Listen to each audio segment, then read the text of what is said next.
For us? I've turned everyone's mics on. Your YouTube is now live. Your mics are live on your desk. And just remember to speak into your mics, and all of you are present.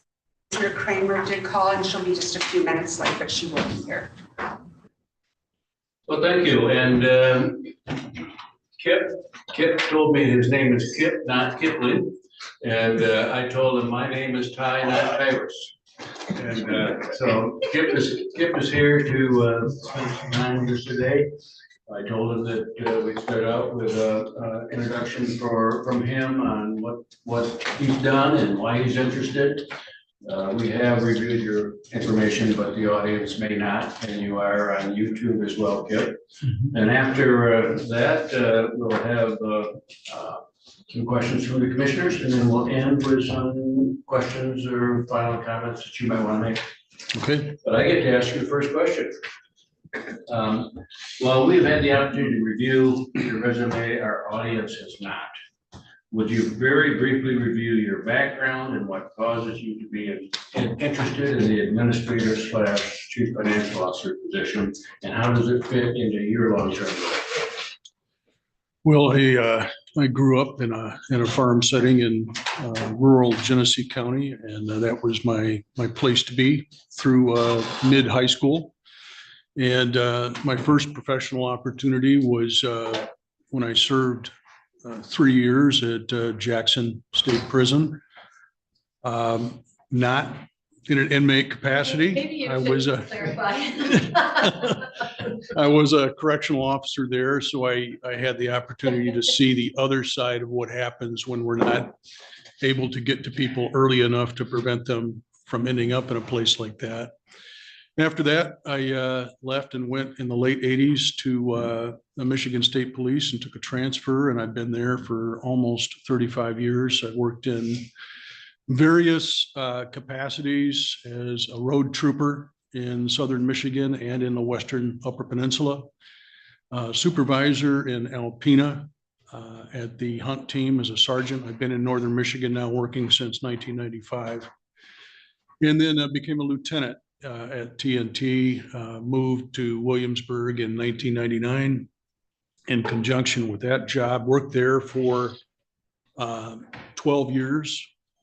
That's my forte, is I prefer to remain tenured at a place versus staying for 1 or 2 years and moving on. And then I went back into uniform for a little bit to experience that, and worked in a post-command capacity at Houghton Lake and in Cadillac. And then where I ended up with a number of different responsibilities in coordination with Lansing Bureau and with boards there, county boards, working on policies and resource collaboration with those groups. And then my current capacity since the fall of 2015, where I'm in charge of 3 different task force units working in 4 different offices in 19 counties in northern Michigan. So I do a great deal, even more so than before, of collaborating with our governing boards for the teams, as well as periodically with county boards of commissioners and city commissioners. So on policies, on goals, on objectives, deal a lot with personnel situations, the hiring, and then on occasion, even recently here, with removal of people, which is not a very pleasant aspect of the job. This position fits and aligns with what I'm looking to do at this point. I feel I've done just about everything I can do in my capacity at MSP, and I'm prepared for a new challenge. I believe the skills and abilities that I have, people related, as well as leadership skills, would play a very, very valuable role with what you have going on here right now. So it's my interest to culminate my career in public service. I've been involved in public service now for almost 40 years. And I'd like to conclude that here by doing a service for this board and for the citizens here of this county. So that's where I'm at with it. One quick follow-up question, Kip. What is the most important responsibility of the county administrator, chief financial officer, and what would your priorities be? I think the most important role is working with this board and working with the employees here that work currently for Leelanau County in providing the most efficient and effective services that we can to the citizens of this county. I think that's what we're all here to do, is to make sure that the people that occupy this county are taken care of and have the ability to access the services they need. I think it's my perception of this is to be a strong leader, a present leader, not just a leader who talks about having an open door policy. So what? How many people are going to walk through my door? More of a leader who's actually out and circulating and interacting with people and getting that feedback on a continuous basis. So I see this as an opportunity and priorities to move the board's plan forward to make sure that these departments are properly structured and stood up. And I believe Mr. Lewis is on his way to moving that forward. In the meantime, I also believe in that leadership aspect of being present, of being attuned to what's going on, of being transparent, not only with this board, but with the employees that occupy the different buildings that they work in, and having a presence with that. I see a lot of this with risk management, with personnel decisions, which in all of those areas, I've had significant involvement in that over the years. Commissioner Lautner has the first question, and then we'll go right on down the row. And Commissioner Lautner, I think Kip knows everybody, but introduce yourself as well and tell them how many years you've been a commissioner. So yes, I'm Linda Lautner. I've been commissioner for 30 years. And you reminded me we've met many times over the table in your TNT capacity. So thank you for being here today. Welcome. My question is dealing with the category of job effectiveness. So I'm hoping that you would please tell us two of your proudest professional accomplishments. Well, generically speaking, and I'll be specific, my proudest accomplishments, generically speaking, has been to see the different people that have come through my office as detectives, receive that training and that instruction, that experience, and go on back to their home agencies and become command officers, under sheriffs, and to know that I played somewhat of a role in that development. And right now, as we speak, there are current undersheriffs, sheriffs, and command officers that have worked with me in the past, specifically at TNT. More specifically, as to two of the things that I'm more proud of having done is, not very long ago, we had a real staff shortage, a safety concern at my SANE team, which covers the streets up through Otsego County and then all the way to the bridge up into Petoskey. They were not able to effectively operate. They just didn't have the people. So one of the mandates I received from my district headquarters is we have to add a body. We simply have to have a participating municipality on that team add a body. So over the next almost year, I collaborated and worked hand in hand with the then Otsego County Administrator, Rachel, and then the Gaylord City Manager during that time frame. Several meetings back and forth. Neither one of these municipalities had been on board with that team for at least 20 years. So nothing was budgeted, nothing was in place. So I worked with them to demonstrate the need for an officer to be on that team. I then went in front of, once I was able to convince them, went in front of the boards of commissioners and was able to put forward a sales pitch as to why this was necessary, what the purpose was, what the benefits would be, and there's great benefits with it. And we eventually received the funding. And to my surprise, actually, we ended up with not just one, because we figured we'd divide the funding and the budgeting for this position between these two municipalities, but logistically that wasn't working out so great. So to my surprise, we were able to sell this well enough, the city manager, county administrator, and myself, to actually get two people, one from each entity, the city of Gaylord and Otsego County. And it was just amazing. And that just propelled this team to be able to do so many more things independently without having to call on other plainclothes units of mine or other uniform people for support. They were able to engage in purchases, search warrants, and that type of thing without having to always seek support. So they were more self-sustaining. The other thing that was something that I engaged in recently is I was responsible over the last couple of years for writing a very extensively researched report with a lot of statistical information and very detailed narrative content having to do with the topic of policing bias. And that was something I volunteered for with the agency in addition to my normal duties to take on this report. And what I was charged with looking at, and what I did look at, was several different areas in the department, including arrests, traffic citations, use of force, the initiation of civil forfeiture processes.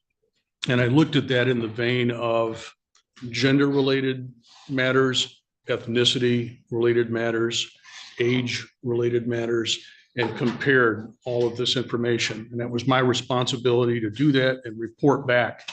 So that was a big step for me outside my comfort zone, because in my world where I've been for most of my career, we didn't see a whole lot of what we felt was biased policing. But as I researched this report, I learned a lot about what could be certainly perceived as that element in even my group's work, and made some recommendations of value to the agency at the conclusion of my report. So I did that for 2 years, and that was a very demanding assignment. Very well. Well, the second part of my question would be, I would ask you what sort of challenges you like tackling, but it sounds like that was a big challenge and you enjoyed doing that. So is there anything else? You know, I guess one of my challenges that I really struck home to heart was taking on people at my teams that were purportedly, or I was told off to the side, would be difficult to deal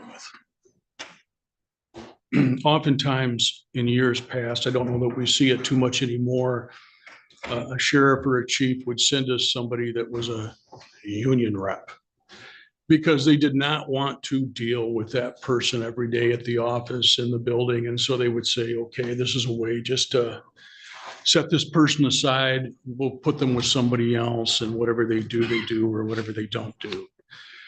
And I have been successful enough with my approach in management and leadership style and techniques, accommodating, understanding, supportive, to in every one of those instances be able to develop that individual into somebody that's productive at the team and that was able to be integrated into that current team culture. So I enjoyed that. I never believed that when I heard it, that, oh no, this is not going to be somebody that's going to do well. This is not going to be somebody that you're going to appreciate. And that was never the case. Challenging and successful. Very good. Thank you. Good morning, sir. Morning. For the YouTube, my name is James Barkov, and I'm only as a rookie.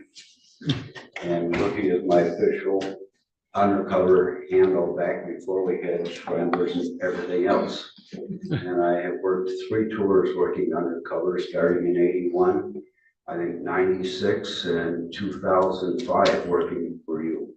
Okay. So you're right, your people, some of them that went on to become sheriffs, under sheriffs, even county commissioners. Yeah. I enjoyed the time that I got to work under your leadership, but my question is, and you cannot use me as an example. Can you tell me an experience about disciplining or dismissing an employee and one who displayed lack of professionalism? And that, you gotta leave me out of this. So we could talk about that for an hour. Well, I've had some instances, unfortunately, they've been really rare, where I've had to engage in discipline or some sort of conduct remediation. It happened a couple of times with some administrative support people. I had a lady that had been with the state police for over 30 years, worked at one of the posts that I was at, and had, for all intents and purposes, checked out. And this became a work-related matter. I mean, some of this was guised as sick leave, but during these periods of sick leave, this individual had spent quite a bit of time on the golf course. There was no production being realized there. There was very little assistance being provided to members of the post, including me. So I was able to get with her, and I think that the real issue with her, wherein discipline wasn't in the end warranted, was that it was not knowing how to get to the finish line, not knowing how to turn that page. And so what I was able to do was to work with her on what her goals were, what she wanted to achieve, and remind her that and agree with her that she was at a point in her life where other interests were of more importance, and where her preoccupation was with that, with family. And I also worked during that decision-making process, because this was I was being led in that direction to work on this issue by my district commander. So I worked hand in hand with HRD, Human Resources, on this to take a look and see whether or not a medical retirement was more fitting and appropriate for her, or if a regular retirement would be something that would be better. And we were able to conclude this with her without any formal discipline. She was able to get to that other point and make that internal decision that it was time to move on and do something else personally. And she went with the regular retirement. As far as conduct, coaching, and remediation, I had a trooper on the team. This was years ago. He's since retired. And there was just some behavioral concerns that developed over time with him on a couple of different occasions. And one of these instances I remember quite vividly involved one of our most supportive county prosecutors that's deceased, Brian Donnelly from Kalkaska County, who was one of our ardent supporters. And during a discussion on a criminal case, this particular detective had decided to argue vehemently with our prosecutor over what he felt that this prosecutor was asking that was above, beyond, and unnecessary to what was taking place. And that was just unacceptable. Unacceptable. This county prosecutor here, Mr. Donnelly, was top shelf, very thorough, and wasn't going to ask for anything that wasn't necessary to the case. So pursuant to that, I prepared a counseling memo with that, and had a long talk with this particular detective. Cumulatively, because of his preoccupation with what other people were doing and how correct he felt he always was in his endeavors, I spent, I don't know, 30 hours, 24 hours during his time at the team with coaching him and just working through some of these issues that he had, and working and focusing, or having him focus on his own individual efforts and helping the team achieve its goals instead of being an adversary in the office. Eventually, he returned to the post. We had him leave early. I just wasn't happy with what was taking place. And he ran into a situation there with one of our desk sergeants that was even of greater magnitude, and they ended up dealing with that. But it was just disappointing that in some ways I've had more success with the people that were not from my agency at my multi-jurisdictional task force settings than people that were. And but we managed to make it work. Thank you. Thank you for your service. You're welcome. Can't my name is Gwen, not Gwen. Okay, I'm glad you clarified that. I would Nice to meet you. meet you. county government is unique in that we have commissioners, we have other elected officials who are co-employers. And that can be a challenge. GPS Lead to signal lost. conflicts. What type of relationship would you like to establish with the elected officials? And how would you resolve potential conflicts? Well, my goal is to actually, and I believe it's achievable, is to not treat any one of the groups that you mentioned any differently than the other people. I believe that the most effective way to develop a trusting relationship with this board and with the people that work in this building and in other buildings here that are county property is to have a transparent, open, authentic approach to what's going on, to willingly share information on a continuous basis. My thought would be with this board in particular, out of the gate, is some sort of a summary newsletter or a bulletin weekly put together about the different important things that have happened across the board, everywhere we're at. What I think is on the horizon, what some particular pending issues are, where we're at with the progress on issues that are underway or that are pending. I think it would be beneficial. In fact, I'm convinced it would be beneficial to share much, if not all of this same information, or at least a great deal of it, with the people that work here. I think that that would go towards resolving a great deal of the conflict over the past period of time that has arisen. I know Mr. Lewis is well underway to helping mitigate that, and I appreciate that. I do believe that having an open frame of communication, being authentic, being able, and I am able to acknowledge mistakes. I'm humble in that regard. I am able to acknowledge that people know more than I do about different things, about a lot of different things. And I think having that approach and not being one of those hard-headed individuals that's always going to have the last word, that's always going to be the loudest voice in the room, I think that approach is going to be one that's going to be effective with resolving the conflict that still remains.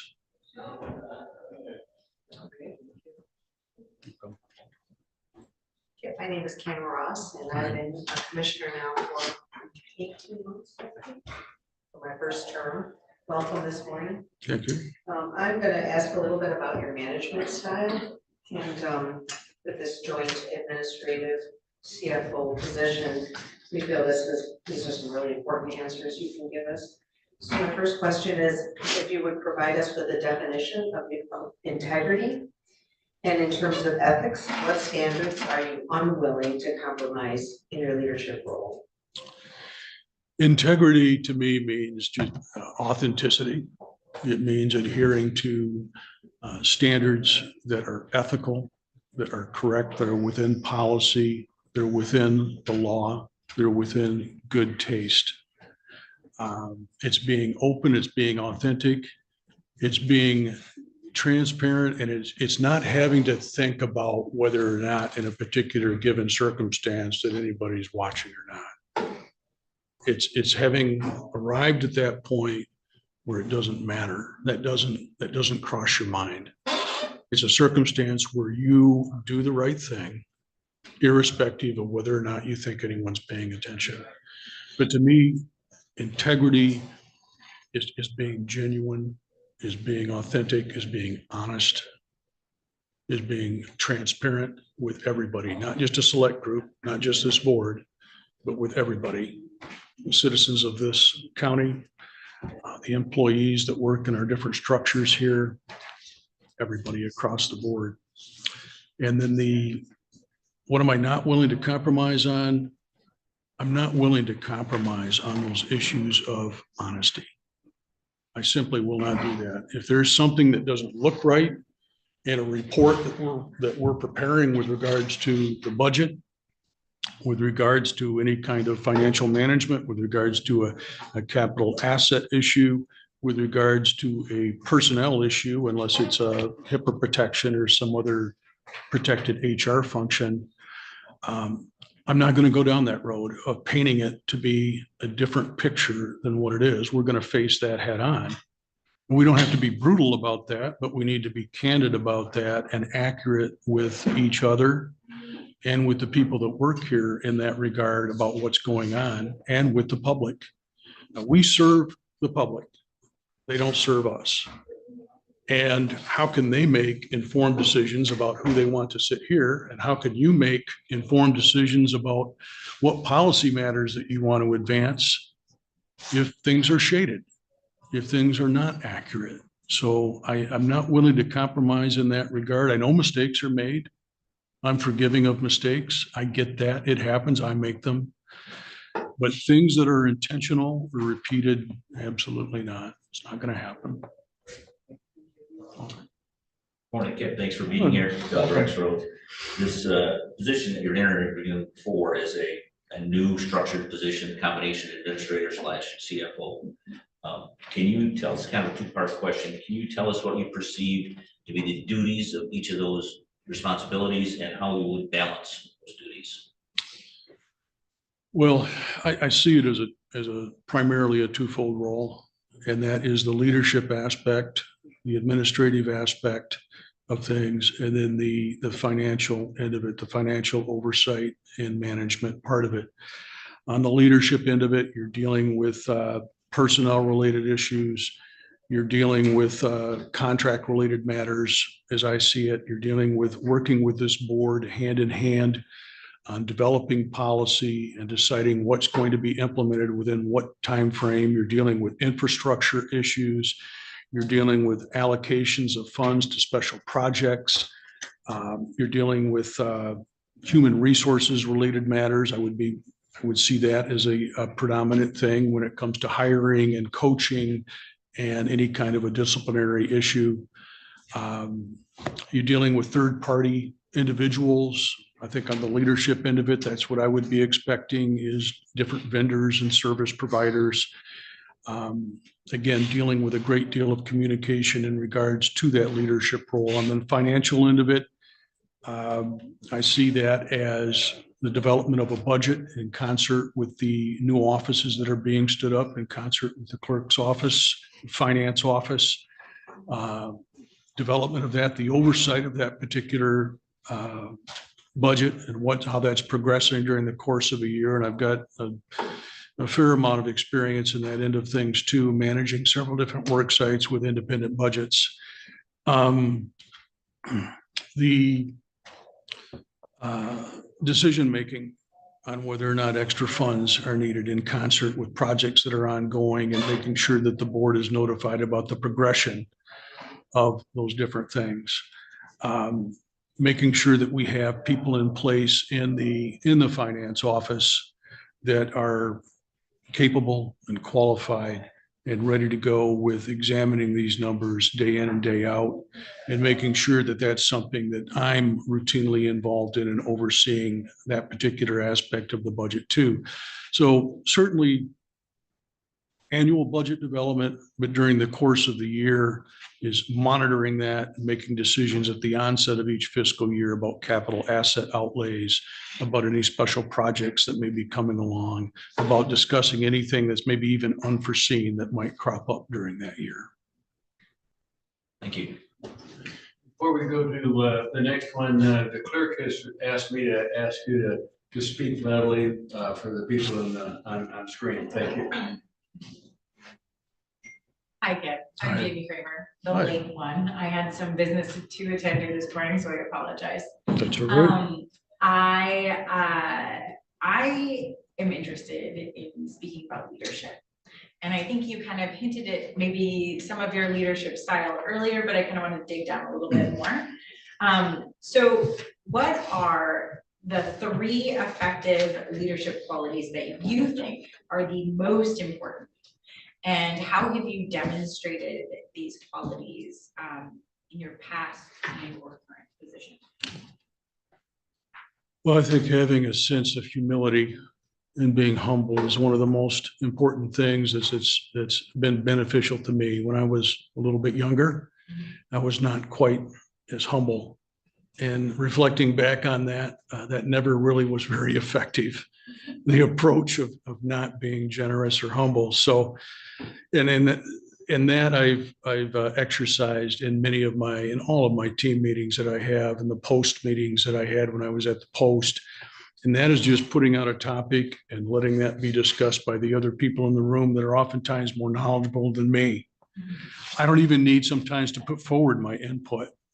Let other people work on this and grow and develop from coming up with reasonable solutions to different issues. That's how I look at it. I think empathy is a big thing. And I alluded to that with the administrative assistants that I had to help get to that door of retirement because of different reasons where just production was no longer happening and it was causing a great hindrance to my different work sites. There's a recognition that it's time to go, but there's a correct way to get there. And the correct way to get there is not dragging somebody by the arm across the floor. Oftentimes, it's just the ability to help that person recognize that they're at that point and to help provide the information that they need to get across that finish line. So I found that to be very effective with being empathetic. Both of those people were people I'd known for a long, long time. So that aspect of things didn't make it any easier.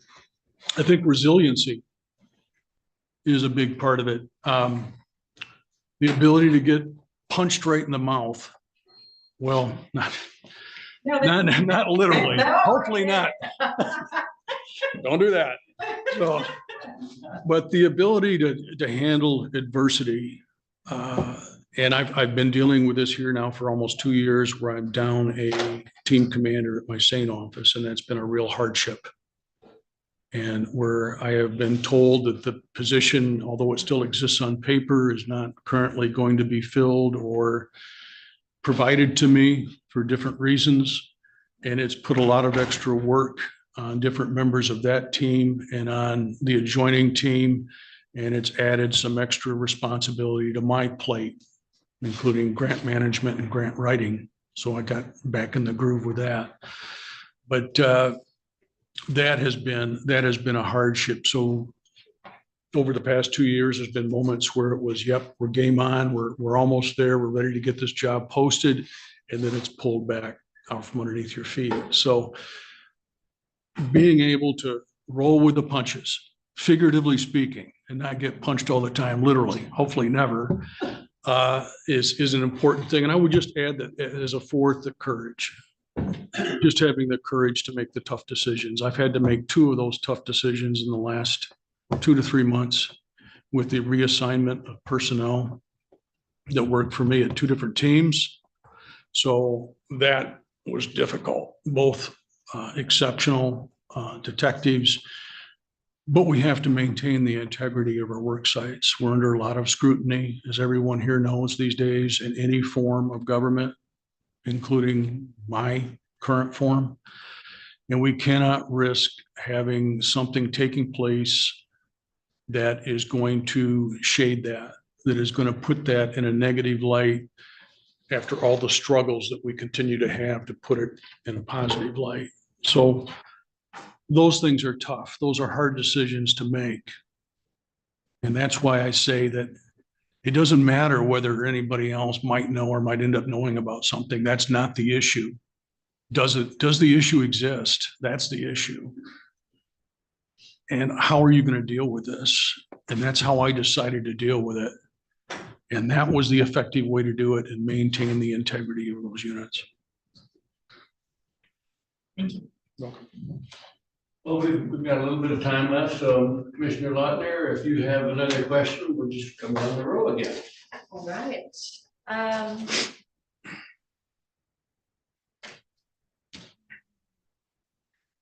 Well, my second question, you've already answered, so. That's a good thing. So, repeat yourself. How about we go to, I did, reading your information, I see that you did review a lot of the county's documents to prepare for this interview. Did you want to speak to any of that, anything that you saw of great interest for Leelanau County? You know, overall, when I looked at the documents, the audit report and this year's budget, I didn't see anything that looked, I mean, way out of bounds. I was a little bit concerned with the MERS percentage from 2 years ago. That might have changed. I know that there's a report coming up right now, so hopefully that's bumped, trending upward, because there was a big difference between 21 and 22. And there could be different reasons for that. Good catch. Assets compared to liabilities looks really strong. I like that part of things. When I'm looking at the budget allocation, you've got about a third of the budget of that 16 million dedicated towards public safety. If you go towards and include courts, the probation office, and other offices that are interrelated with that, you might be getting close to that 50% mark, but that's not unreasonable at all. I mean, public safety is the number one priority of any, I believe, municipality. That people have to be able to feel like they're safe, that their officers are responsive, that the sheriff's office has the resources to do what they need to do to be responsive.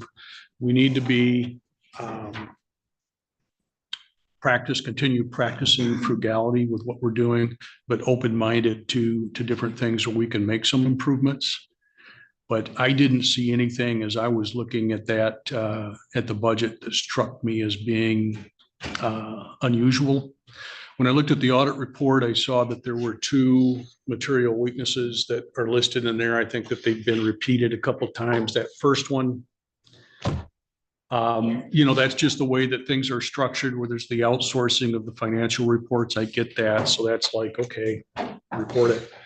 And then the second one, having to do with just some documentation errors and some credit card oversights and things like that, where there wasn't a second person reviewing those documents and a second set of eyes on things. So we just have to exercise some care moving forward, that we're having a double or triple check on the financial paperwork and any kind of electronic ordering or access to different things. I know that I would be in this role, if I'm selected, a purchasing agent for the county, at least for the higher dollar value items. So I could certainly work with the affected offices on this and make sure that that's corrected, if it hasn't already been. Sure. Very good observations. Yeah. My next question was building trust and respect, and I think you've answered that many times. No other questions.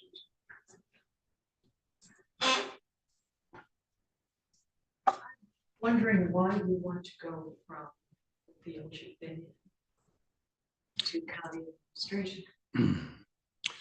Well, I was mentioning to the esteemed Mr. O'Rourke that I came out of quote unquote retirement 2 days ago, and was asked by one of my teams if I would be willing to assist with a case investigation, specifically a controlled purchase of substances. I had not done that in 20 years.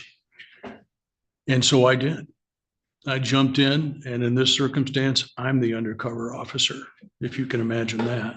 And it's been a little while, and it was fantastic. It was amazing, especially when you're dealing with a serious chemical drug and somebody who may be responsible for having seriously harmed people in the not too distant past. But so there are parts of that I'm going to miss. But I believe that I've reached a point where I've done just about everything I can do for my groups. I believe that I've prepared my people, my team commanders, lieutenants, sufficiently to where they can jump in and handle things. I've got good people waiting in the wings. And I believe that this is a challenge that's achievable for me, that I have enough knowledge about and interaction with people that are here working today, and have enough of a baseline with what's taking place with the different issues that the county is facing. I have the people skills, I have the knowledge, I have the ability to learn and grow. And I think that's where I'm at, is a growth stage and a service stage of being able to conclude my governmental service in the right place at the right time. I feel a calling for this position. I have for a long time, entertained it in the past. It's the right time. And so that's why I'm here and ready to go. So learn a little bit more about your management style. My follow-up question for you is if we were to ask your current and or former staff how approachable you are, what would they tell us? Well, as long as you don't go 2 chairs down.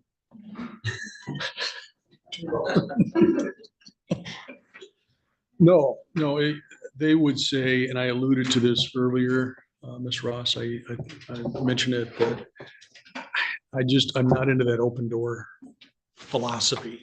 Hey, come on in and see me. How many people come in and see the boss, walk through the door? I don't think that there's a ton of people. No, the boss needs to get out and walk amongst the staff.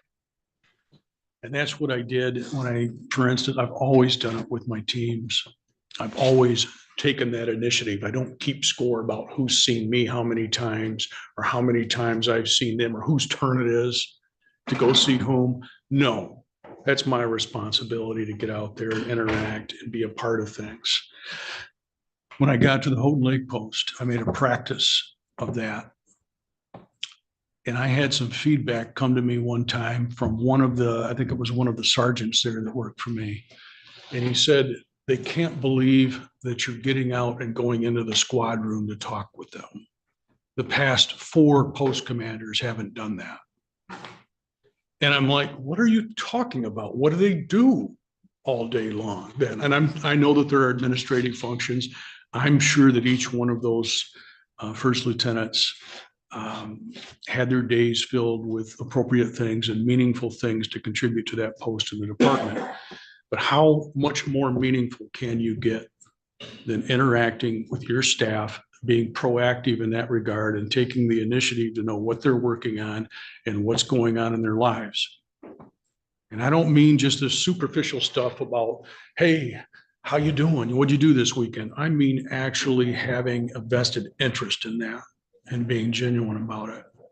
And that's where I'm at with it. That's what I do with my current staff members. I take that extra time because you can't replace that time. You can't make it up. There's those moments of opportunity where it's the right time to engage people in discussions like that and have it be meaningful. And that's what I do. That's what I aim to achieve. You could ask anybody, current or former, that's ever worked with me or for me. And I think that's what you're going to hear. I'm convinced that's what you will hear. Welcome. Can you describe in some detail your experience with budget development, financial management, knowledge of the state of Michigan accounting standards, and your grant writing? Yes, I'm responsible for creating the budgets for these 3 different task force units in concert with our fiduciary agents, developing the line item amounts, and putting in a system, an accountability system into those budgets. And what I've done with that is make sure that I'm comparing the percentage of time left in a given year to the percentage of budget that's left, money remaining in those individual line item areas. And if I get below a threshold of 10%, if there's any kind of a variance in that during the course of the year, that's when I'm in touch with that team commander or that assistant team commander about that spending to see what the basis is for that and to either freeze that spending or develop a plan to mitigate that spending amount. Or maybe it was just an incidental item and we're not spending anymore, or we're going to reduce that spending anyway. But it's my job, and that's what I do, to continuously interact with the people that have the money available to spend, which is the lieutenants and in some instances the sergeants, and to work quite closely and interactively with the fiduciary agents for each team, which is what I do. So I have quite a bit of knowledge with that end of things. The grant writing end of it, I've been doing that for quite some time, since 2000, And as of late, and I alluded to this too, when we were talking about the SANE team, due to the fact that we lost that lieutenant, I actually was back in the saddle for actually authoring the grant itself. And so I was able to get things back together and reflect on that, because my role has typically been over the last several years has been reviewing grant applications and reviewing the quarterly reporting on the grant applications. And so that was an experience of actually getting back and going hands-on, which I thought was a good thing too. But I've been working, it's the Byrne grant, Edward Byrne grant, which covers a wide variety of things, and the Sheriff's Department, I'm sure, is utilizing some of that as well. But for 15 years, 12 to 15 years of experience with actual Byrne grant authoring, reviewing, and reporting to the Department of Justice websites, to our grants office at the Michigan State Police headquarters, with making sure when I'm reviewing my other lieutenants' grant applications, when they write them and they're exceptional with this, that they're hitting those points of goals and objectives. They've got a solid budget spending plan, that it's all decipherable. We're graded by our Lansing office, who receives all of this incoming grant money and then disperses it. We receive a grading of 0 to 50 each year with the quality of our grant application. And we've done exceptionally well over the past handful of years. We've been in between 47 and 50 on our score each application year. And in many instances during those years, other task force groups across the state, their award went downward. Ours either stayed the same or bumped up, if you can believe that. So I have quite a bit of a background with grants and how demanding we can be and how specific you need to be with attending to those. Thank you. Hi, Ken. All right. Much to the dismay of the rest of the board and everyone else here, I get to be the jack in the box of questions. So I'm gonna ask you a random question, because I feel like it helps us get to know you as a whole person. What would you say is one aspect of yourself that something that you did or are interested in a passion that would be maybe surprising to the board? Well, I already mentioned my experience from 2 days ago. So that surprised me. Surprised me. I sit there and I said, yes. I'm like, okay, I got to follow through on this now. Yeah. So, but one of the things that you might not perceive with me is, I mean, I do different volunteering in some aspects with a couple different organizations, but beyond that. But what are the organizations? Because that will tell us a lot about you. I do with one of the humane societies in the area, and I also am an editor for one of the tractor groups that I'm interested in. I'm one of the co-editors of this quarterly publication, so that's pro bono. I write for that and come up with some interesting stories, and I try to keep it, not too figurative. I try to keep it literal, but we had a little bit of humor in there. But one of the things that I enjoy hobby-wise, and I do a number of different things, is actually restoring and rebuilding old machinery, farm machinery. I specialize, well, I'm not that great at it. I'm still learning, but I work on older two-wheel walk-behind machines, primarily from the 60s and 70s. And so I feel like I'm in some ways retrieving these items from another fate. And in most instances, they're still usable and productive, and they can add to something. So it's of the greatest satisfaction to finally get them to the point where they turn over and fire and run. So it's a preservation of something. It's throughout a lot of my career, I was responsible for dismantling operations. So it's nice to have a hand in restoring things, balance that out. So that's been great. Well, before Commissioner Kramer asks you another one of those questions. We want to thank you for coming and thank you for your interest. And we want to give you an opportunity to ask any one of us or all of us a question. Okay. about the job or anything that you might have. Well, I don't know what the review period would be, if I'm selected for the job eventually, but, if it's 3 months or 6 months in, but what would this group expect from me during that first 6 months? What would you like to see? Either generically or specifically, what would be at least some measure of expectations that I could focus my brain on here a little bit? Anybody want to tackle that? Okay. Having watched past leadership and administration, I honestly, in the beginning, I feel like your number one job is to assimilate. And so I'm a person who, I think probably you and I are pretty aesthetic in leadership styles, which is lead from behind, learn where you're at, really gather your bearings and stuff before moving forward. And I think that's really what we need first and foremost, because I think the building is going to need to trust this new administrator. And I think those relationship pieces are going to be critical, especially in the beginning. So I would say, really, if you're solely focused on that in the beginning, I think it could lay the groundwork and the foundation for a really successful start. Okay, thank you. Anybody want to add to that before we take a break for our next interview? Commissioner Other? Well, I guess the other thing I would add is, time-wise, depending on how it goes, we should already have our budget set for next year. So just be, coasting into the end of the year. And fortunately for our next administrator, we have Mr. Lewis doing all sorts of cleanup on every island you can imagine. So hopefully a lot of that will be all already taken care of and set for our new administrator. Great, excellent. Thank you. Thank you very much for coming. We have, count this, we have 3 more interviews.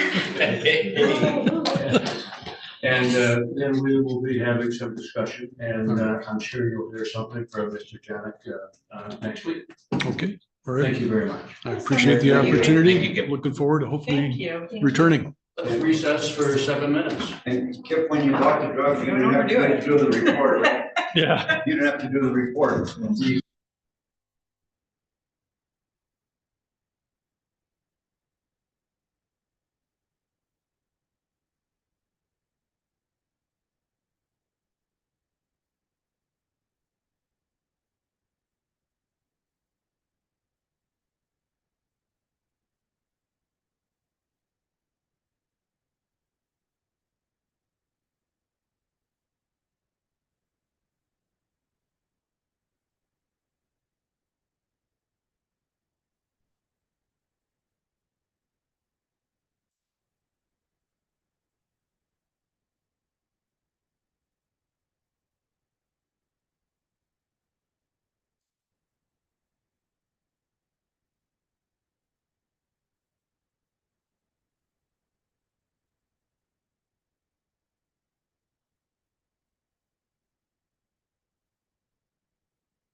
They make you go on 8th Street and come all the way around I thought. to Cass. We will begin because we are on a Got it. schedule, Mike, and we can go about 5 minutes later than we had planned, I think. Thank you. Thank you. Relax, no problem. We all deal with the traffic. We thank you for coming, and we're here. This is the first round of some interviews, Michael, and we've all read your information, but the people online and the people in the audience have not seen it. So we'd like to start out with you just giving us a brief introduction about your background, your interest, your prior involvement in Leelanau County, maybe. Great. Why you're interested in this position, and then finally, your thoughts on the real role and responsibility of the administrator and chief financial officer. Okay. And then each of us have some questions for you. Great. I'm happy to do that. So, first of all, I think I wrote, I have a deep ties to this county. I went to the Leelanau School. I lived in Rochester, Michigan when I was 17. And you can't help but fall in love with it. I come back there often and I've always wanted to relocate here. And, but still I'm in a point in my career where I really like to work hard, and my whole career is surrounded government, local government, government finance. I'm a true believer that state and local government, or really local government, is the only place where things really get done in this country. You're providing very basic services to people. So I studied city and county management, graduate school at the University of Chicago. And I entered the municipal bond business, because it was a way of financing infrastructure for state and local government. So I have financed projects for counties all over Illinois and some in Michigan. And I actually ended up going to run one of the rating agencies that rate the debt of cities, counties, and states. And through that, you really have to know the guts of government. When you do an evaluation of, let's say, the general obligation bonds of Leelanau County, I know they don't do a lot. You look at the economic base, so you're looking at agricultural, tourism, things like that. And that's where you draw your resources from. Then you deal with the budget, and how do you balance the budget? Do you have excess cash? And then debt. And so debt has to do with, what you're borrowing, but also things like legacy liabilities, healthcare, pensions, and then management. And management's the most important part, because that's where best practices and your policies come into place. And really, you can be dealt a bad hand economically, or have some sort of, terrible event with respect to debt, where you have, let's say what happened in 2008, that 2/3 of your pension comes from what's invested. That was impaired by 1/3. But if you have good management practices in place, you can deal with those sorts of challenges. So I went from the rating agency. While I was there, I went into a council manager form of government in suburban Chicago, which is very much like this government and the CFO administrator form, where, the board is a policymaking body, and the manager is there for execution. And so whatever your direction is on what policy initiatives you want to pursue, and plus the blocking and tackling of government, just the basic services you have to provide. I think that I'm very comfortable in that environment. I was very good at working with our city manager. He actually became the president of the International City Managers Association, and has a whole alumni of managers out there, and teaches leadership to managers. So he and I worked kind of hand in glove. And one of the things, that I think I can do too, as an administrator, is I'm very, as I say, comfortable with the role of kind of the blocking, tackling of government, but also I'm very interested in like best practices, I study them. I taught them. I was a professor at University of Chicago. I did provide Chet with some lectures that have best practices that actually have informed cities and counties with their financial policies. You know, there are things like minimum fund balances, debt planning, revenue and expenditure forecasting, long-term revenue and expenditure forecasting with stress testing.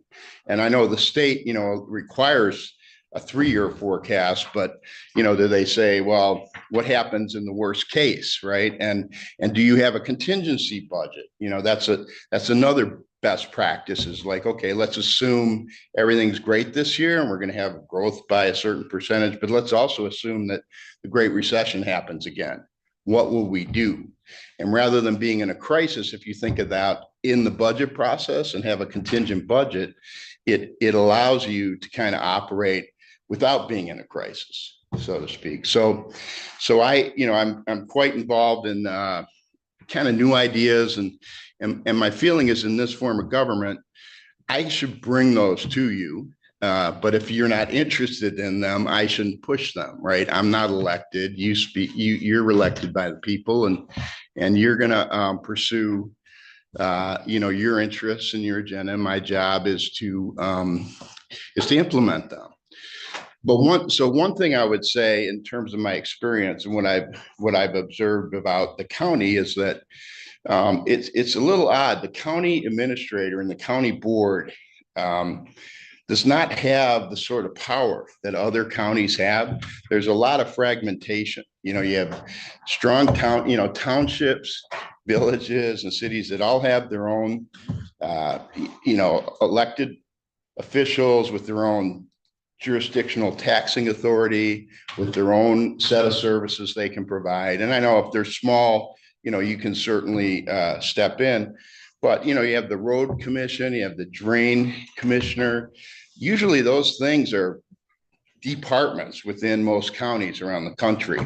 So what's really important, I think, for the administrator on behalf of the board is to kind of be really good at building coalitions, being cooperative with these other agencies, because if you don't do that, if there's conflict, you're not going to get anything done. If there's fighting between countywide elected officials and the board and the administrator, you're not going to help the public, right? I always used to go back to, and some management experience I had in the private sectors. I managed over 100 people at Fitch Ratings, and we had formidable competitors. We had Moody's and Standard & Poor's, which were well established. And we used to infight, and I used to get into a meeting and say, look, this is a football.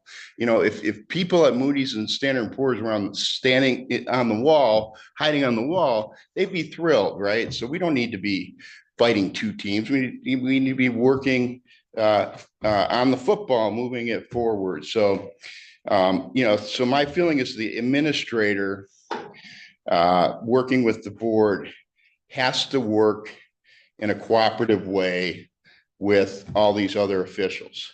And that's very different than kind of more traditional city and county governments where the board oversees all of this stuff. So I want to just give you some examples. When I was the mayor of Highland Park, we on several occasions had some issues that came up that required intergovernmental cooperation. So one of them was kids were getting killed from drugs and alcohol, getting in cars and driving. So, I think some of the clergy came to me, and we got all the police departments together of several jurisdictions, neighboring jurisdictions, and because our high schools covered several jurisdictions.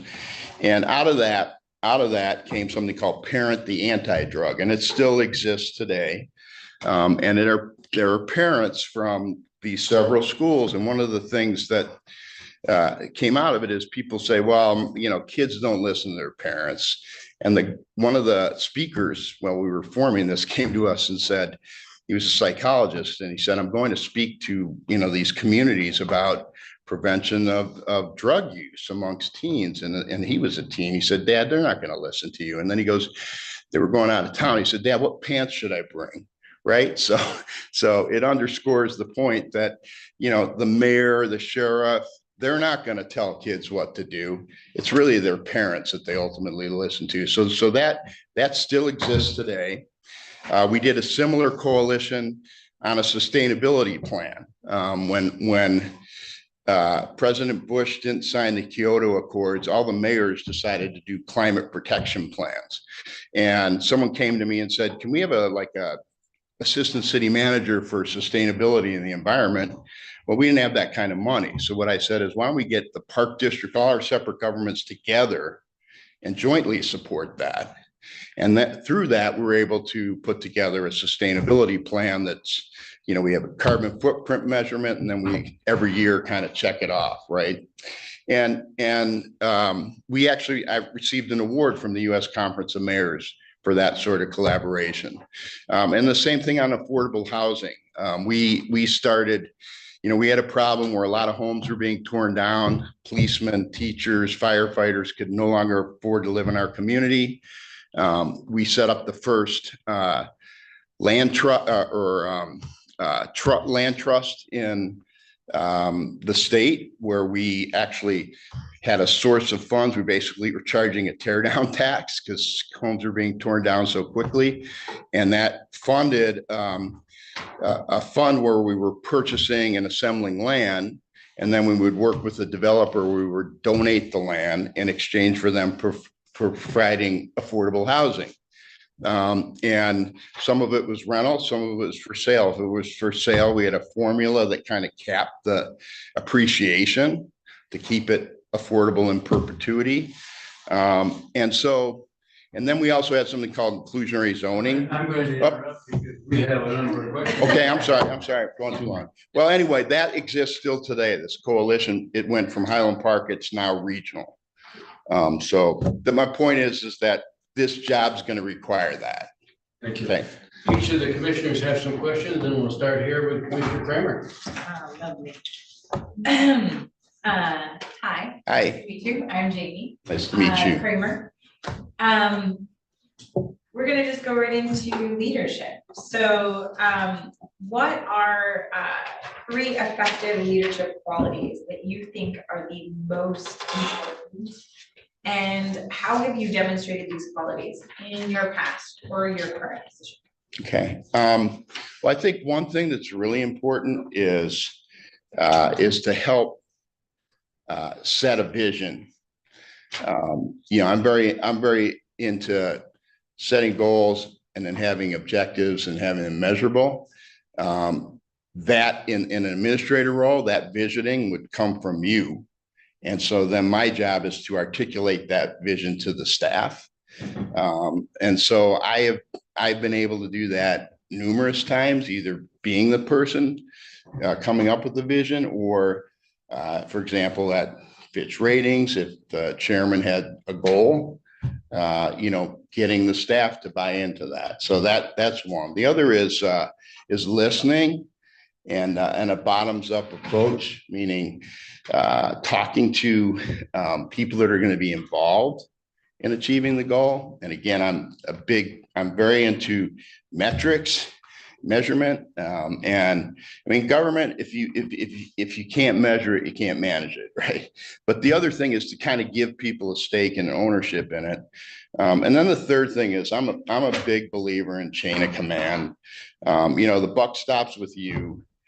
You give me direction. I work with the department heads.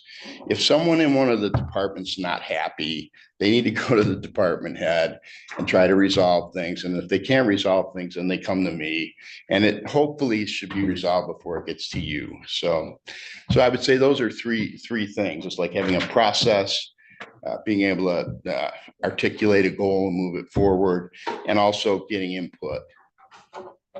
Thank you. Helpful? Mark, thanks for being here. This position you're applying for is a new position for us, restructured the combination of administrator and CFO.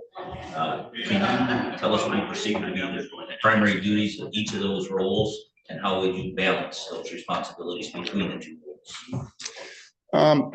Well, I think the administrator, obviously you have these departments and they have to do things on a regular basis. So part of that is just staying on top of the day in and day out. And that really means like setting up good processes so that there isn't a lot of noise. So you have capacity for crisis, but the CFO job, I mean, I think if you're an administrator, you have to have a good handle on the finances. Because, you know, you're in charge of these departments. These departments have budgets, they have, and they have to adhere to the budget. So I kind of see them as part and parcel. I think my understanding is you will have a finance director. And so I'd be very engaged with that person in terms of direction and also making sure they have the sort of expertise that you need. One of the things that I implemented and I think is really important here is that you have a finance committee. I think it should be expansive, meaning beyond just the board, maybe the treasurer. I know the clerk's been involved in finances before, so you want that input. And, they should at least once a month be looking at budget to actuals, where the revenues are where revenues are relative to what was projected, and then liquidity, working with the treasurer to say what excess do we have? What's our fund? And you guys have a huge balance. I mean, you really run this county well. I think 50%, 57% of all, your excess balance in the operating fund. So, but I think that's important because if you have a contingency plan, a contingency budget, or an emergency there was a terrible weather event here, you want to make sure that's available. So that should be done, at least once a month. And I think if the administrator's there with the finance director and the board or the board finance committee, that's a way to keep on top of it as well. Thank you. Good morning. My name is Kim Ross, and I actually grew up in Skokie. So, Did you really? yeah, my sister actually worked for your youth services department at the firehouse. Okay. Yeah, I know the manager and the mayor there, the former manager and the mayor very well. Great program. She enjoyed that. So I'm going to ask you a little bit about your management style, please, and if you could provide us with your definition of integrity. And in terms of ethics, what standards are you unwilling to compromise in your leadership role with us? Well, I mean, obviously, when you're dealing with public money, taxpayers' dollars, transparency is everything. I'm very big on that. And so I would always want the public to be able to see how the county is spending their money relative to the budget. I would never make a decision on finances, no matter how small it is, without the board being involved, because I feel like part of my job is to make all of you look good, right? So any compromising of financial management is probably the worst thing you can do. As far as just integrity, you got to be true to your word, right? If I tell you I'm going to do something, or you ask me to do something, and I don't agree with it, I'm not going to turn around and drag my feet or tell people not to do it. I would have a discussion with you why I'm not comfortable. But at the end of the day, in our discussion, if it's something that's puts me in peril in terms of my own career integrity, I would probably say I can't do it, and we'd have an impasse. But so I think that's critical. One thing I've noticed about the county, and I would certainly discuss this with you and the finance director, is just you have very good financial management, and I think communicating that is important. And there are a lot of tools and techniques for very quick, easy communication with the public, and also with third-party validators like the government finance officers or so. There are a lot of things you do that are best practices and award winning. And so that's a way to demonstrate to the public that you're open and transparent about your finances. And so that, I hope that answered your question. Thank you very Okay. much. My name is Gwen. Nice to meet you. Nice to meet you. As you know, county government is unique. You will work with a report to commissioners. Right. There are other elected officials and department heads will report to you. Yeah. So that can get complicated. What type of relationship would you like to establish with our elected officials? And how would you resolve potential conflicts between elected officials and department heads? And department heads. Well, so one, again, I always feel like you got to walk before you run. So I'm not going to come in here guns a-blazing. I'm going to listen to what your thoughts are, your agenda. But I do think that a best practice in government is strategic planning, at least once.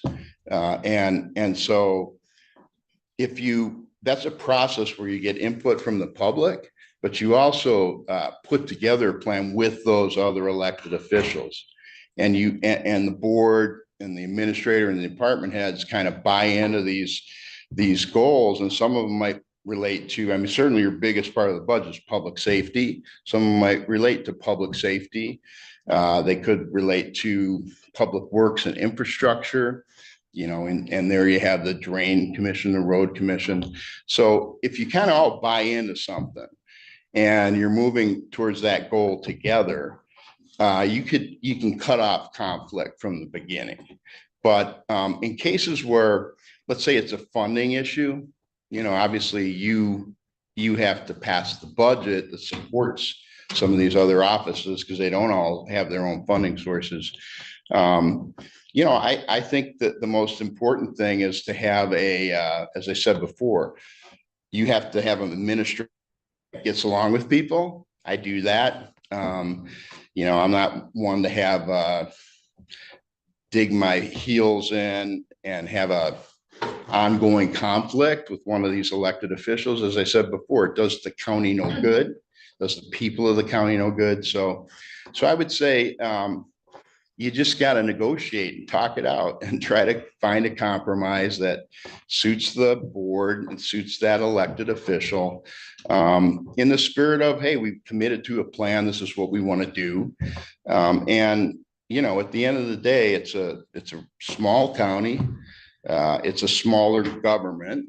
And to not get along with people day in and day out, it's just not the right environment. You have to create an environment where there's cooperation. Otherwise, as I said, if we were this big place with, a legislature where you can knock people down and on a partisan basis and, you don't see them because you live in another district, that's different, but not in a place like this. So what do you see as your role in helping to create that environment? As I said, I think up front, I'm a big believer in, I put together several strategic plans for my own city. And that includes integrating all these offices and their aspirations, but also things like the land use plan, the capital plan. And so if you get that up front, everyone agrees to the goals. That's how you can avoid conflict, right? If you get them to buy in.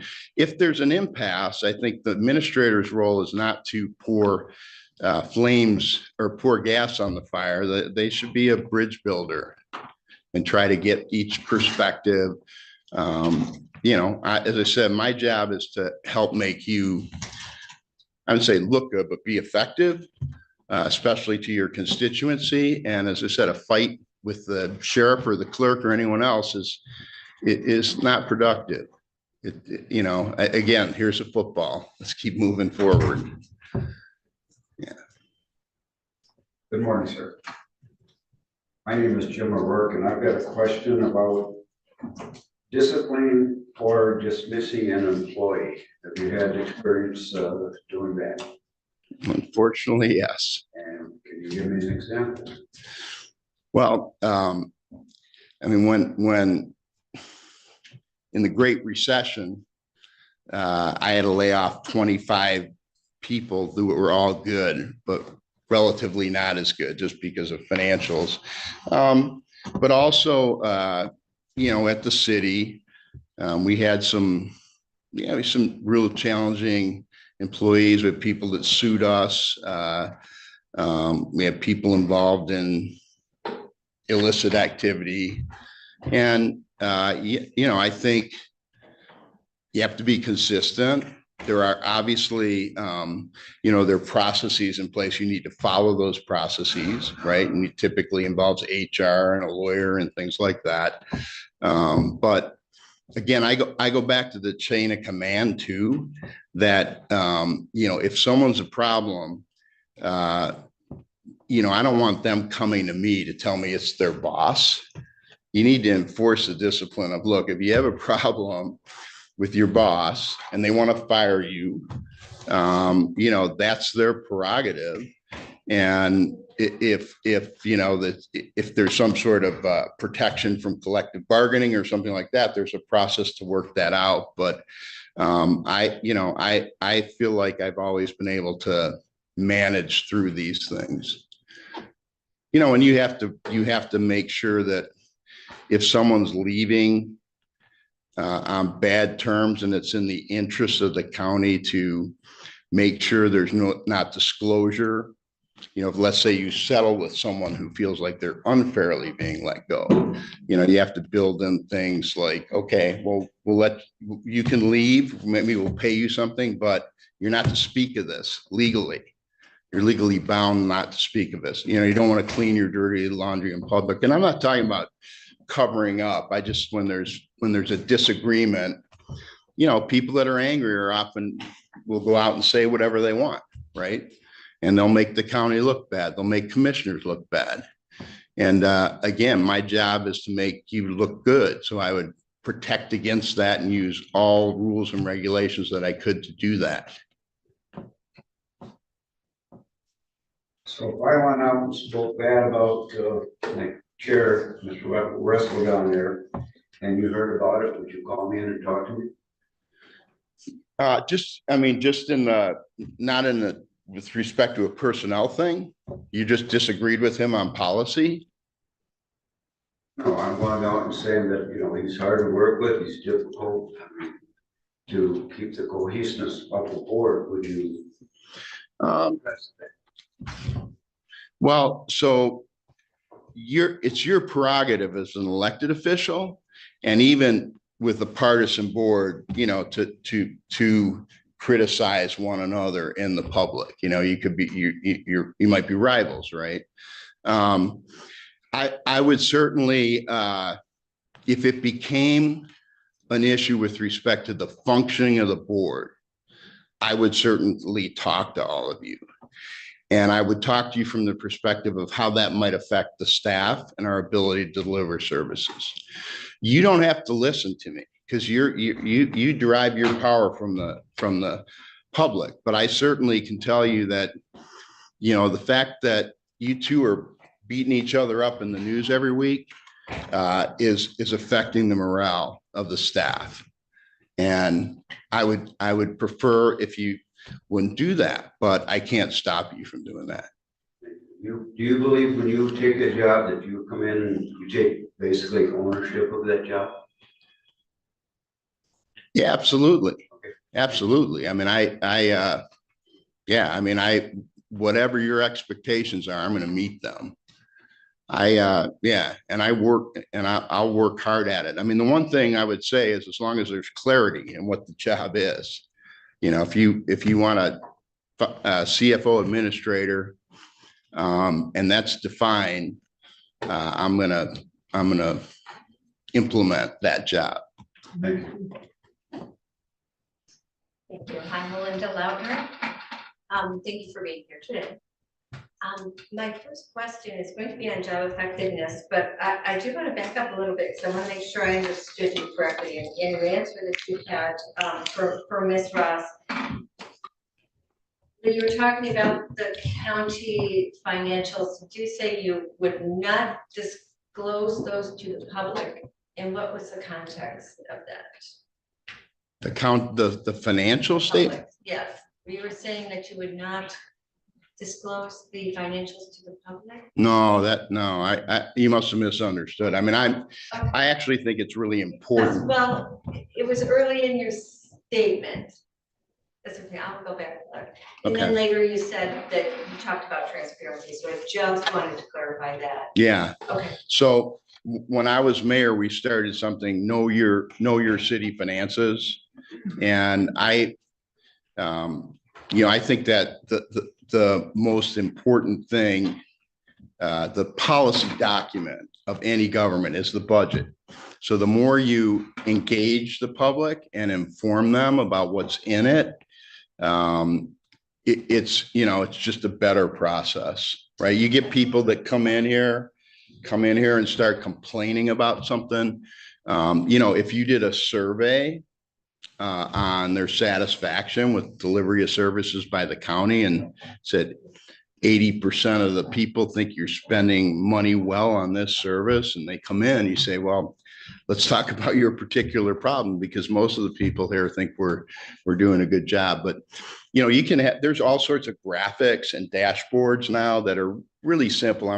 You don't want to overwhelm the public, but ways for them to very simply see how your dollars coming in are spent, how you're doing relative to your budget. Some cities give complete open data, counties complete open data to the public, where they can look at the budget, they look at data on revenues coming in, and there's ways to do that in a real succinct and understandable way for the public. And I think it behooves you to do that. You want to do that. Thank you for clarifying. So would you share with us two of your professional accomplishments? So from a governmental standpoint, I think one of the things that I probably am most proud of is, so we had 3 school districts serving one community. School districts are separate entities from city government in Illinois, just like they are here. But one of them was adjacent to a military base, and the military doesn't pay taxes, so they provide impact aid per student. And the amount of impact aid per student they provided was very low, because they were not a big percentage of our school population. If they're a big percentage, you get like $7,000, right? So we had a consolidation election, and it was awful, man. Everyone in the 2 districts that were wealthy did not want to absorb this smaller one. And they had a vote, and they voted to consolidate the 3 into 1, which made sense, but people stopped talking to each other. So the military base closed under this BRAC. There was something called the Base Closure and Realignment Act. And everything was turned into housing amongst 3 jurisdictions, 3 cities. But the Army, which was the base, gave the Navy, which is up in North Chicago. I mean, if you want to enlist in the Navy, you have to go to North Chicago. It's Mammoth now. They gave them housing, and the housing was for officers doing training. They were not going to pay taxes, right? So I did not want to have the military be unwelcomed. I did not want to have this fighting between people. And I remember the city manager said to me, like, Mike, we don't have a dog in this fight. It's school district. Well, I said, no, you know what? The mayor keeps the peace. So we got the 3 school districts together, North Chicago, Highland Park, and then Glenview had a naval air station that was closing. And we worked out a formula to keep North Chicago heavily impacted, so they got their $7,000 using our students and their students, but also we got to share that with them. So we got, I think, $4,000 for people when we had been getting 7. And, that kept the peace in the community. And people were saying to me that we never could imagine that would ever happen, but it required working with the state legislature, with Congress, with our senators. And I just spearheaded that, and we made it happen. And then the other thing I think is a sustainability plan. I mean, won an award from the U.S. Conference of Mayors, and it's still going today. It's still going today.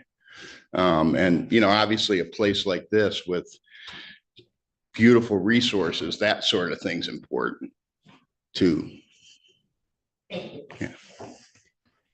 Well, we have 7 or 8 more minutes to go, and so I'd like to offer the opportunity to any commissioner that has a question that you'd like to ask from your list. Yeah, Doug. Follow up, this dual role is both administration and financial officer, but could you dwell on specifically your experience with budget development, financial management, and your knowledge of the state of Michigan's accounting standards? Yeah. Well, so I was involved in 16 years of a budget process for our city, and actually brought a lot of the fiscal policies to them from my experience at the rating agency. So, we had meetings with department heads. We did a, program by program evaluation.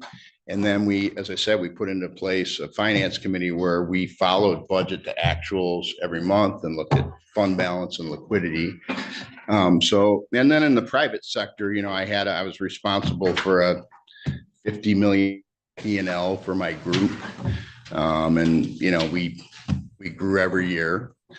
I'm trying to think of what was your question again? You were saying other. Your budget, finance, and state accounting principles. Yeah, so when you do a bond analysis, again, you're looking at, economy, finances, debt management, and in that finances part is financial reporting. There's some states where they're still doing it on a cash basis. I was on the board that set the standards, the GASB, and the GASB informs the state's budget and accounting laws. At Fitch Ratings, we rated a lot of townships, counties, cities in Michigan. So I was involved in, that part of the evaluation. So if we looked at Oakland County, we were looking at their economy, their finances, and in their finances, we're looking at their audits. The audit's basically a scorecard of the budget. How do we do relative to the budget? But in Michigan, what's really nice is they're very instructive in what's in those documents. They have a chart of accounts, and then they have, this is the budget process. This is how it should be laid out. This is what should be in it. And they also do the same thing with the audit. They specify, and a lot of it mirrors GASB standards. So I'm very facile and familiar with that. I know how to read financial statements. I've read your financial statements. And I also read the Riemann report about some of the recommendations they're making, which I think are pretty easy to implement in my view. Thank you. Anybody else? Amy? I mean, after these discussions, and I know that you were a mayor and a councilman and a commissioner, but you are pretty heavy on the finance side. I just want to know, to dig a little bit down into more of how you feel your soft skills will come into play, and what soft skills do you think that you can bring? So more the administrative side. Yeah. So I can just tell you from the private sector standpoint, to me, management is management, right? And so think about it at the rating agency, you have public works. Well, I had a person in charge of housing bonds. I had a person in charge of airport bonds, toll road bonds. So they had groups with multiple people. So I had to manage them. Every year, we put together a budget for their group. We put together an overall strategic plan and we monitored it on a regular basis. So I feel really comfortable in managing people. I think I sent you an article where I had to distribute about an award for, it's called the Investor Smith's Research and Ratings Review. So all the investors, major investors, pick top executives in the rating agencies. So I won that 3 years in a row. And they did some press on it. In the comments, they went to talk to my employees and they said, he gives us a lot of latitude, but is also there to help us and is a visionary, right? And so, I expect to bring that sort of style here. I think it's applicable, adaptable to government or any other setting. And I ran an academic center, same thing, at the University of Chicago, ran a research center, same thing, same sort of, had people working for me, gave them rope and said, I'm here for you, not, I want to see you fail, I'm here for you. If things aren't going the way we want them, and that's, again, goes back to metrics, let's talk about how we can fix it. We want to thank you for your interest, but we want to give you an opportunity to ask us a question or two as well. So do you have any questions that you'd like to direct at any of the commissioners? Yeah, so I do know in the Riemann report that this job would have the human resources director and the finance director under them.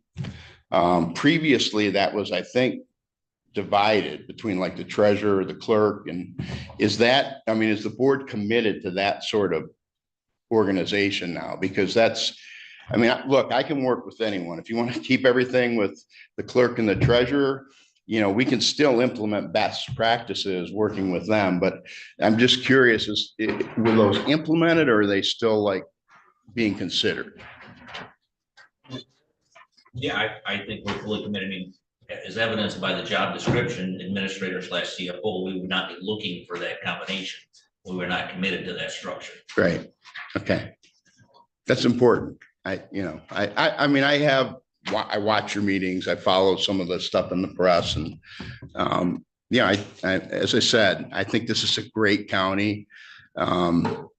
I think it's a special place. And I also think that you have an opportunity to have a government equal to its physical beauty, meaning doing some, best practices that inform the rest of the counties in the state. And I think you have the resources to do it. And I think you have a good board. And so, that I would want to be able to come in and not fight a battle over like, well, what's my role really and who's reporting to me? I want to just come in with to get going, right? Well, thank you very much. We have 2 more interviews today. Okay. Good job. And then we're going to meet this afternoon and have some discussion. And I'm sure that our consultant will be in touch with you next week. Okay. And he's been great, by the way. And sorry about being late. I blame it on Traverse City, but it's the buck stops with me. I'm sorry. I will go turn myself into sheriff because I'm speeding. Have a great day. All Thanks for right. coming. Let's take a 5-minute recess for their clerk to get her thing and us to get ours.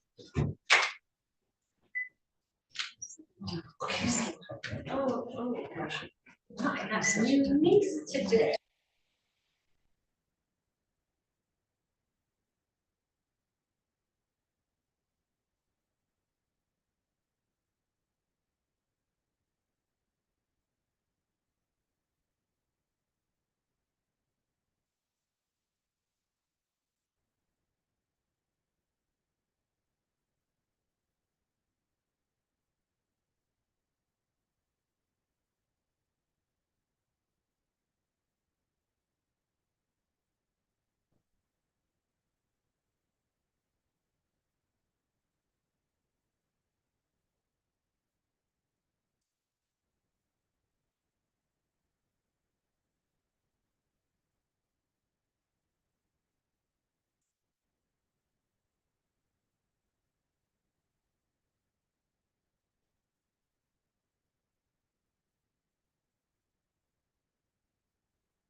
Welcome back, everybody. And Tracy Byard is here. Thank you very much. Sorry to keep you waiting. No, that's okay. And thank you for your interest in this position. Thank you. We've all read your paperwork and know a little bit about your experience, but the people that are watching might not know. Okay.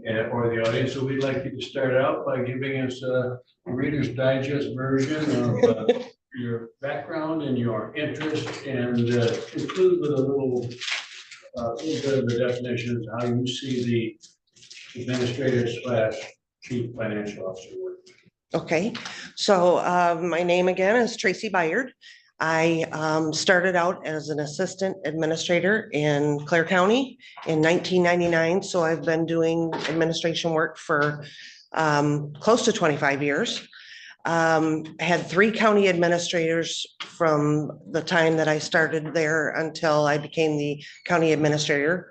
The last administrator actually had a talk with me and suggested that I return to school. So I ended up going back to school in 2008, doing homework with my children at the dinner table. Became the county administrator in 2010 prior to getting my degree, and obtained that in 2011. So I stayed on with Clare County until 2022 when I became the county administrator for Oceana, which is where I am now. Just to give you a little background with regards to my personal life, happily married for 31 years. We have 2 boys, 30 and 22. My 22-year-old is still living at home because he's going to college. So he's finishing up that, and he said it's smarter to stay at home so mom and dad can pay for everything. So until that happens, we have 2 dogs. We love to camp, and we're a big sports family. With regards to administration, fiscal officer, I see in my experience between Clare and Oceana, those positions are combined with the human resources, accounts payable and payroll, all under one office. And preparing packets for the Board of Commissioners, working in conjunction with the county clerk to get those packets out, and determining what information has to be provided to you. Thank you very much. Yep. Well, we all have some questions for you, and Okay. we're going to start with Commissioner Lochner at the end and ask her to introduce yourself and then ask you the first question, and then we'll just go right on from there. So I'm Miranda Lautner. Thank you for being here this morning. Thank you. My question is about job effectiveness. So I was hoping you would share with us 1 or 2 of your proudest professional accomplishments. Okay, so when I went to Oceana County, the budgeting process was a little bit different there. We were printing off the budget worksheets and then submitting to them to the different departments, where and then they would come back to us and we would input all that information. Where it was different was in Clare County, we allowed all the departments to have access to inquiry access and to be able to input their own budgets into the system.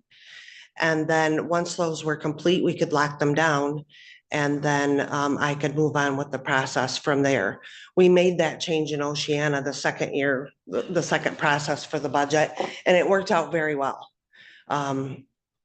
I created all of the instructions for doing so, and it seems to be working well, and the departments seem to like that. With regards to accomplishments, another one, Clare County, I was working closely with our airport manager. We were working toward getting our airport moved from a basic utility to a general so that they could get federal funding. we didn't quite finish that before I left, but we're working towards getting the pilot's lounge finished, and we were doing fundraisers. We held Easter egg hunts at the airport and those types of things, and that was all organized by my department.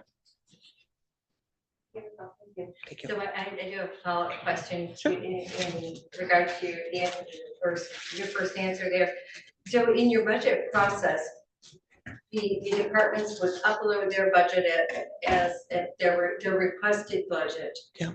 And then the process would begin, so then the board of commissioners would overlook the budget and with you, and then it would be altered at that point and then implemented? Yes, so the departments would input their information into the system. I would lock that down. Then we have a process where I look through what they've submitted, make any changes, and then there's notes made on the extra items that the departments are requesting, which would come to the Board of Commissioners along with my proposals. The system also allows for footnotes, so the departments could put in anything in there in the footnotes to let them know, let the commissioners know what is actually in there and what those numbers are equate to. Okay. Thank you. Yeah. Jim O'Rourke, how are you today? I'm good. Good, I'm glad you're here. Thank you. Tell me about how you would go ahead disciplining an employee or dismissing an employee. So I can give you an example. I had a situation in Clare County where, I started there in '99, so I had gotten to know many of the people that I had worked with. And when I became the county administrator, those people that I'd become friends with were now working under me. So we had a situation where one of our IT people had made a change in the system and shut off access to one of our elected officials on the system. Unfortunately, I was on vacation at the time and received the phone call while on vacation. So I made the phone call to this person and asked them if he had done so, and he denied it. And so eventually informed him that he would be on an administrative leave, so that we had the time to do some investigating and being able to pull that information. And we did find where that happened in the system, and he ended up losing his position with the county. That was a process that I worked through with our attorney to make sure that we were doing everything correctly. And that conversation went as far as allowing him to resign at first. He did not want to do that. And so I informed him at that point that he would be let go from the company and we would be gathering his things, and he was asked to leave. Very good, thank you. How about a minor infraction? How would you deal with that? I honestly believe that if a person has done something that's not a firing offense, bring them in and have a conversation with them and note those conversations. Written and verbal warnings first, and try to take care of it from there. Okay, if I came in and wanted to look at my file, would you let me do that?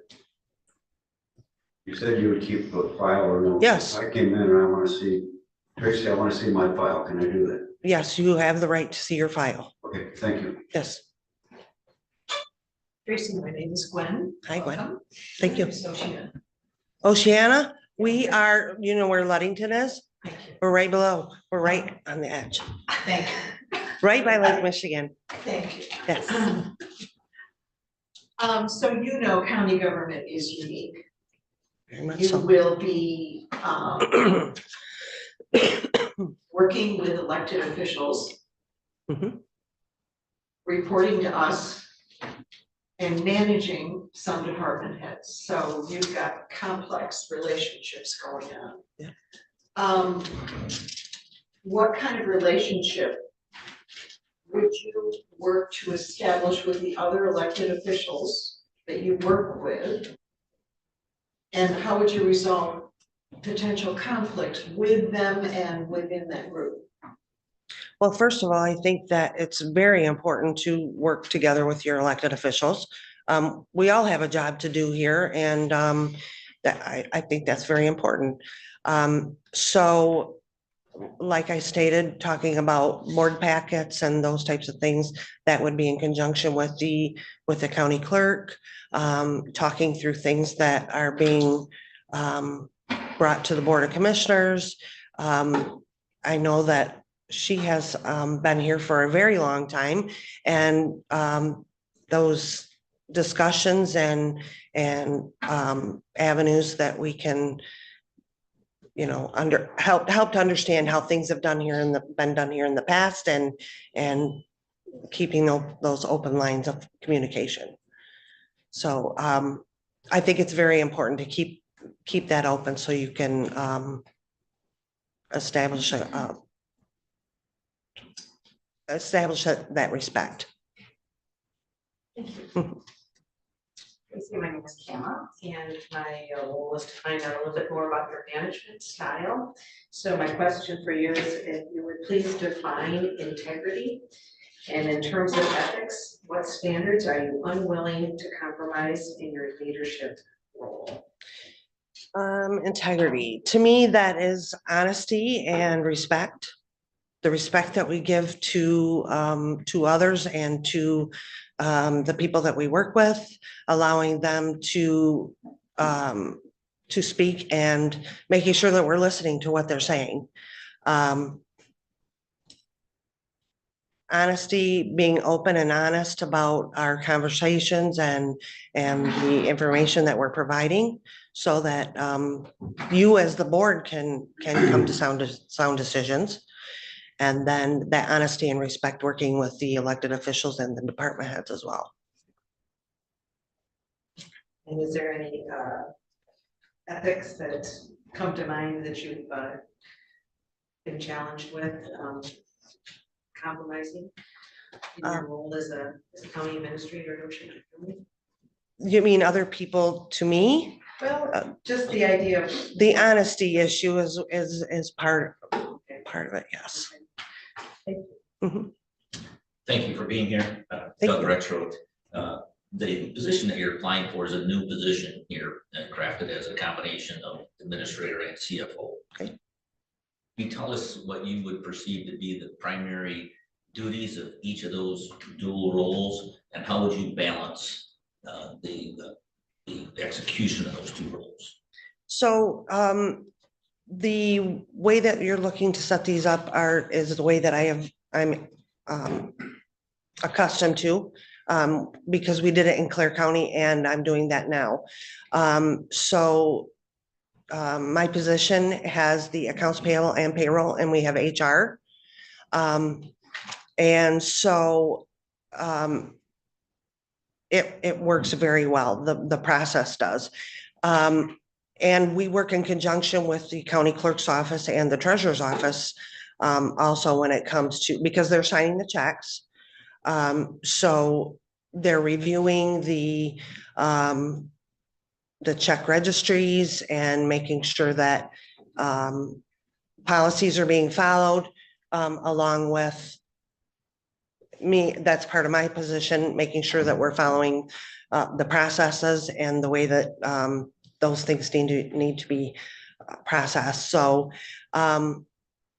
it seems to work pretty well, and we have policies set so that we know what certain things can be paid on bill day, and the other things that go through prepaids. And if you don't know what those are, the prepaids are your utility bills and those types of things, the things that we can that we have on a list that we're able to pay right up front, and then the bills are every 2 weeks, which are approved by the Board of Commissioners.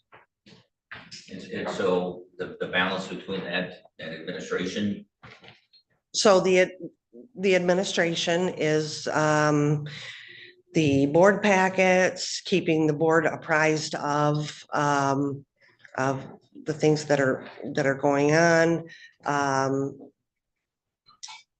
And then you have your day-to-day things that might come up. Might have a sheriff come in and talk to me about a situation that they have going on with one of their officers, or another. Just recently, we've been having some issues with employees within a couple of the other departments. And so they've been coming to us and talking a lot, needing some time to just discuss their options and those types of things. So it's just a matter of flexibility and being open to being able to handle the day-to-day. thank you. Hi. Hey, Tracy, I'm Thank you. Jamie. Nice to meet you. So I'm tasked with talking about leadership. Okay. What are 3 effective leadership qualities you think that are the most important?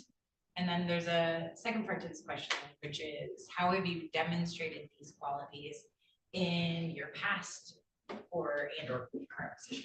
Okay. Collaboration, communication.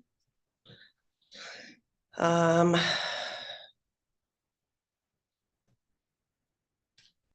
let me expand on those. I've worked with the townships. I attend some of the MTA meetings so that I can be out in the open, let people know that the townships and the villages and city, let them know that I am there to assist them if they need any help. Communication, whether it be emails to board members. Of course, there's a clause in there that says, please do not respond to all. We don't want to be in violation of the Open Meetings Act. So we have, in Oceana County, we have department head meetings quarterly. And that's department heads and elected officials. It's an opportunity for us all to get together, talk about what's going on within the county, if we have any changes to our benefits or any other processes that are going on. And it allows the departments to talk about things that are happening in their departments as well. In Clare County, we did that monthly. So it was difference when I came to Oceana, because one of the county commissioners oversees that process. He's on the personnel committee. So collaboration more. So I worked with, we had a large committee at the county level that worked on the ARPA funds, and we were taking in applications for, they had set aside some funds for the townships to utilize some of that monies for projects that they might have going on within their areas, and we worked with them on those things. I am on many committees. I'm involved with the Michigan Association of Counties Administrative Officers. I am on their board for a second time. They talked me into joining again. I've been a part of that group since I started as the assistant. Involved with the Michigan Association of Counties Health and Human Services. I've been on that committee for several years as a liaison for our county administrators. So I just think it's important to be able to collaborate with our locals and with the people in our organization to be able to get the job done. Thank you. Yeah. Thank you. Got time for another round of questions. So, Second question I would have for you would be, what type of challenges do you most enjoy tackling? I would say, things having to do with numbers. We just, we're in the middle of our county audit. And the auditor reached out and said, I'm looking at your ARPA summary, and she said, I'm $18,000 off. So I had to, it took me about a day and a half to find where she was missing some of that information, but yeah, I think that anything having to do with numbers, yeah. So, Thank you. yeah. I pass for questions. Gotcha, done. You're lucky. Oh,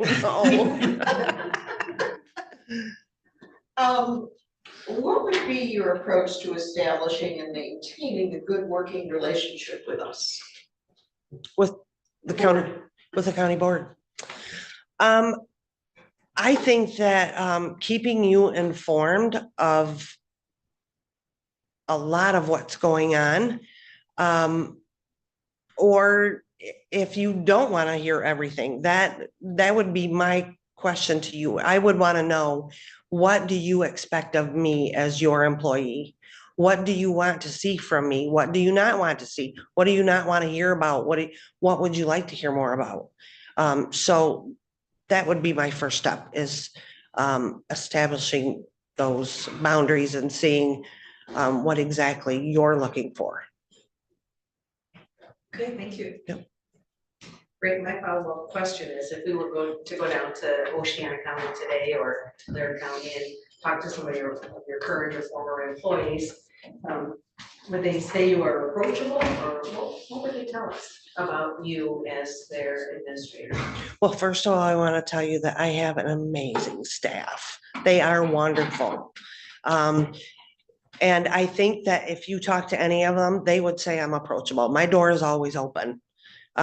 We have department heads that come in and say, hey, do you got a minute? I might be in the middle of something, but I'll stop what I'm doing.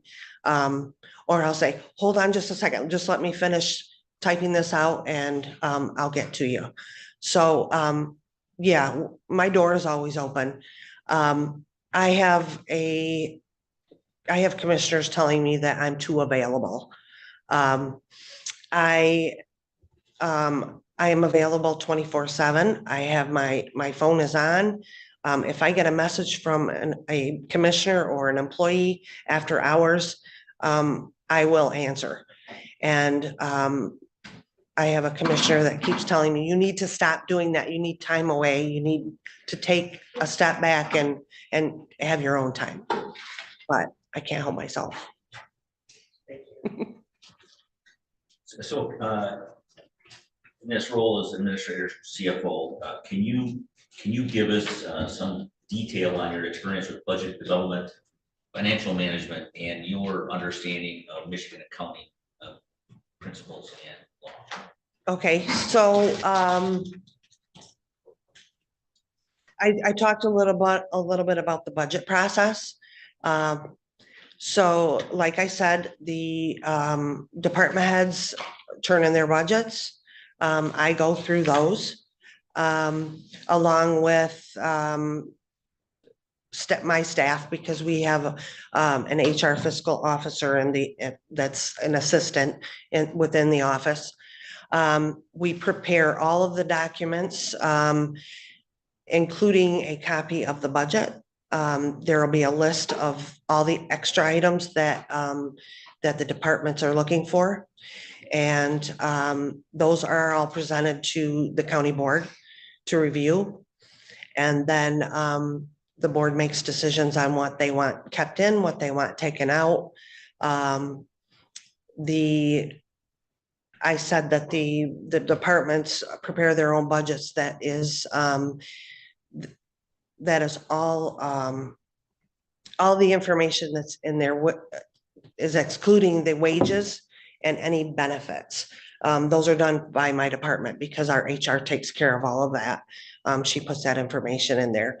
So we usually set up a few meetings with the county board to make the determination of what items they want kept in, what they want kept out, And then we prepare and finalize the information and get that to them, back to them so they can review prior to the resolution and adoption of the county budget. Can you expand a little bit on financial management and Michigan accounting standards, your experience there? So I prepare a report out of the financial system for the Board of Commissioners to review, just for them to look at. It's just a summary, and it provides them an idea of where each of the departments are at, and if any of them are going over, and an opportunity to talk to me about where there might be an issue within that budget. But we try to take care of those issues prior to it getting to that point, or by reviewing that each month. I take a look at those each month, make sure there's no overages. If there are, then we get those taken care of ahead of time, or if they have to be taken to the board for approval. And with regards to the principals, I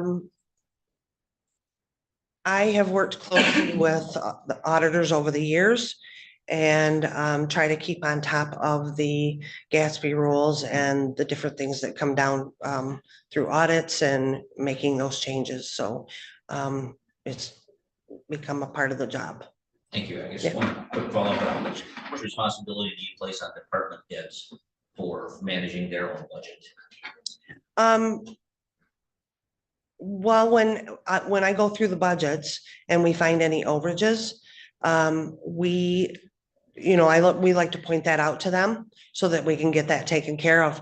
But I do ask that they they keep an eye on their budgets and try to get with us prior to that happening so that we can make those changes and get them taken care of ahead of time. Thank you. Yep. It's up to me. I'm toying with the question that I'm gonna ask, and I think I'm just gonna ask it. Okay. Here we go. Like they're all nervous. Oh, no. I feel like being a woman in leadership comes with some really sometimes difficult challenges, just based off of the fact that we are women who are leading. How do you, or how have you in the past viewed these challenges, and how have you been able to overcome them?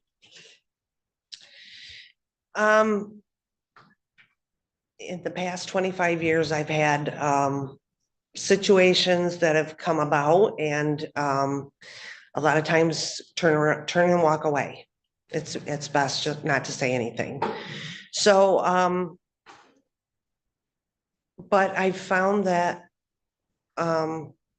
over the years that's changed. I'm thinking that the climate's changing for those types of things. So it's getting better. But I think that we as women can voice our opinions and do it tactfully. As we have for thousands of years. Yes, Yeah. exactly. Exactly. Thank you. Yeah. In your introduction, and you did a nice job of talking about your experience, but you didn't include your reason for wanting to leave Oceana after being here only 2 years. Yep. Could you talk a little bit about that? And Sure. what brings you here? Sure. First of all, it's very beautiful here. And I've been riding with my husband for the last 2.5 hours because he had deliveries to make today. So we thought we would make it a 2-for trip. So he is taking on more. My husband's a salesman, and he's taking on more sales within the Traverse City area. And up this way, he's sells to construction workers and those types of companies. And so this position came open, and it just kind of fit. So Thank you. Thank yeah, you. thank you. We have time for any more questions that commissioners may have. We got a current county administrator. We can seek advice from her or anything. Well, I have a question of what documents did you review to prepare yourself for today? through Leelanau County? I did a little bit of digging on the website with regards to the budget and saw that it was, I believe, 12.8 million. So I was looking at that, was looking at it looks like you have 10 villages, 9 townships. Is that correct? 11. So I was looking through a lot of that and very impressed with the amount of villages that are within the county. So I thought that was pretty So, neat. I see that too. Oceana's like double your budget's double. Is Oceana's revenues based on?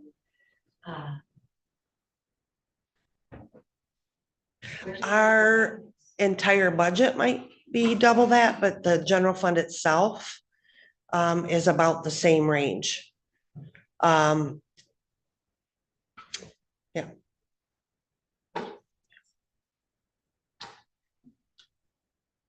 Other questions? You have any questions for us? I do not. But I do want to thank you all for giving me the time today and the consideration. It's much appreciated. Thank you for coming. Thank you for coming. Pleasure Nice to to meet meet you. you. Yeah. Thank you. We're going to conclude our interviews yet today, and then we'll make some decisions and our consultant will be in touch. Okay. Thank you so much. All right. Thank you.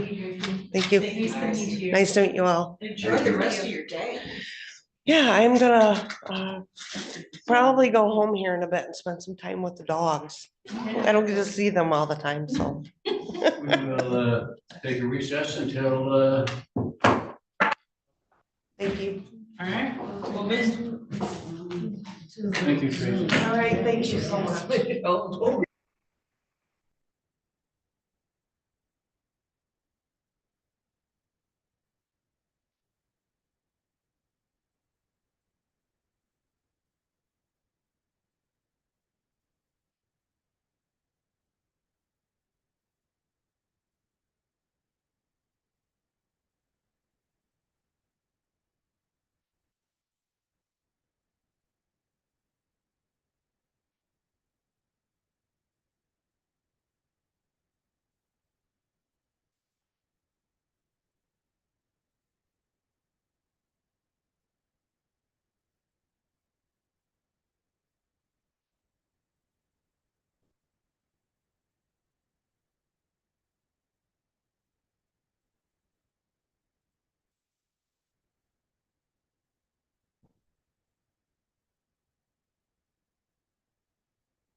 Good afternoon. Can you hear me? Yes, we can. Yep, we're live. Can you hear us? Yes, I We can. Good morning. We have about one more minute before we'll start. We're waiting on one commissioner, but stay there. Okay, I won't go anywhere. Okay. I didn't think they wore coat and tie in Florida in the summer. Well, I have shorts and sandals on too, so.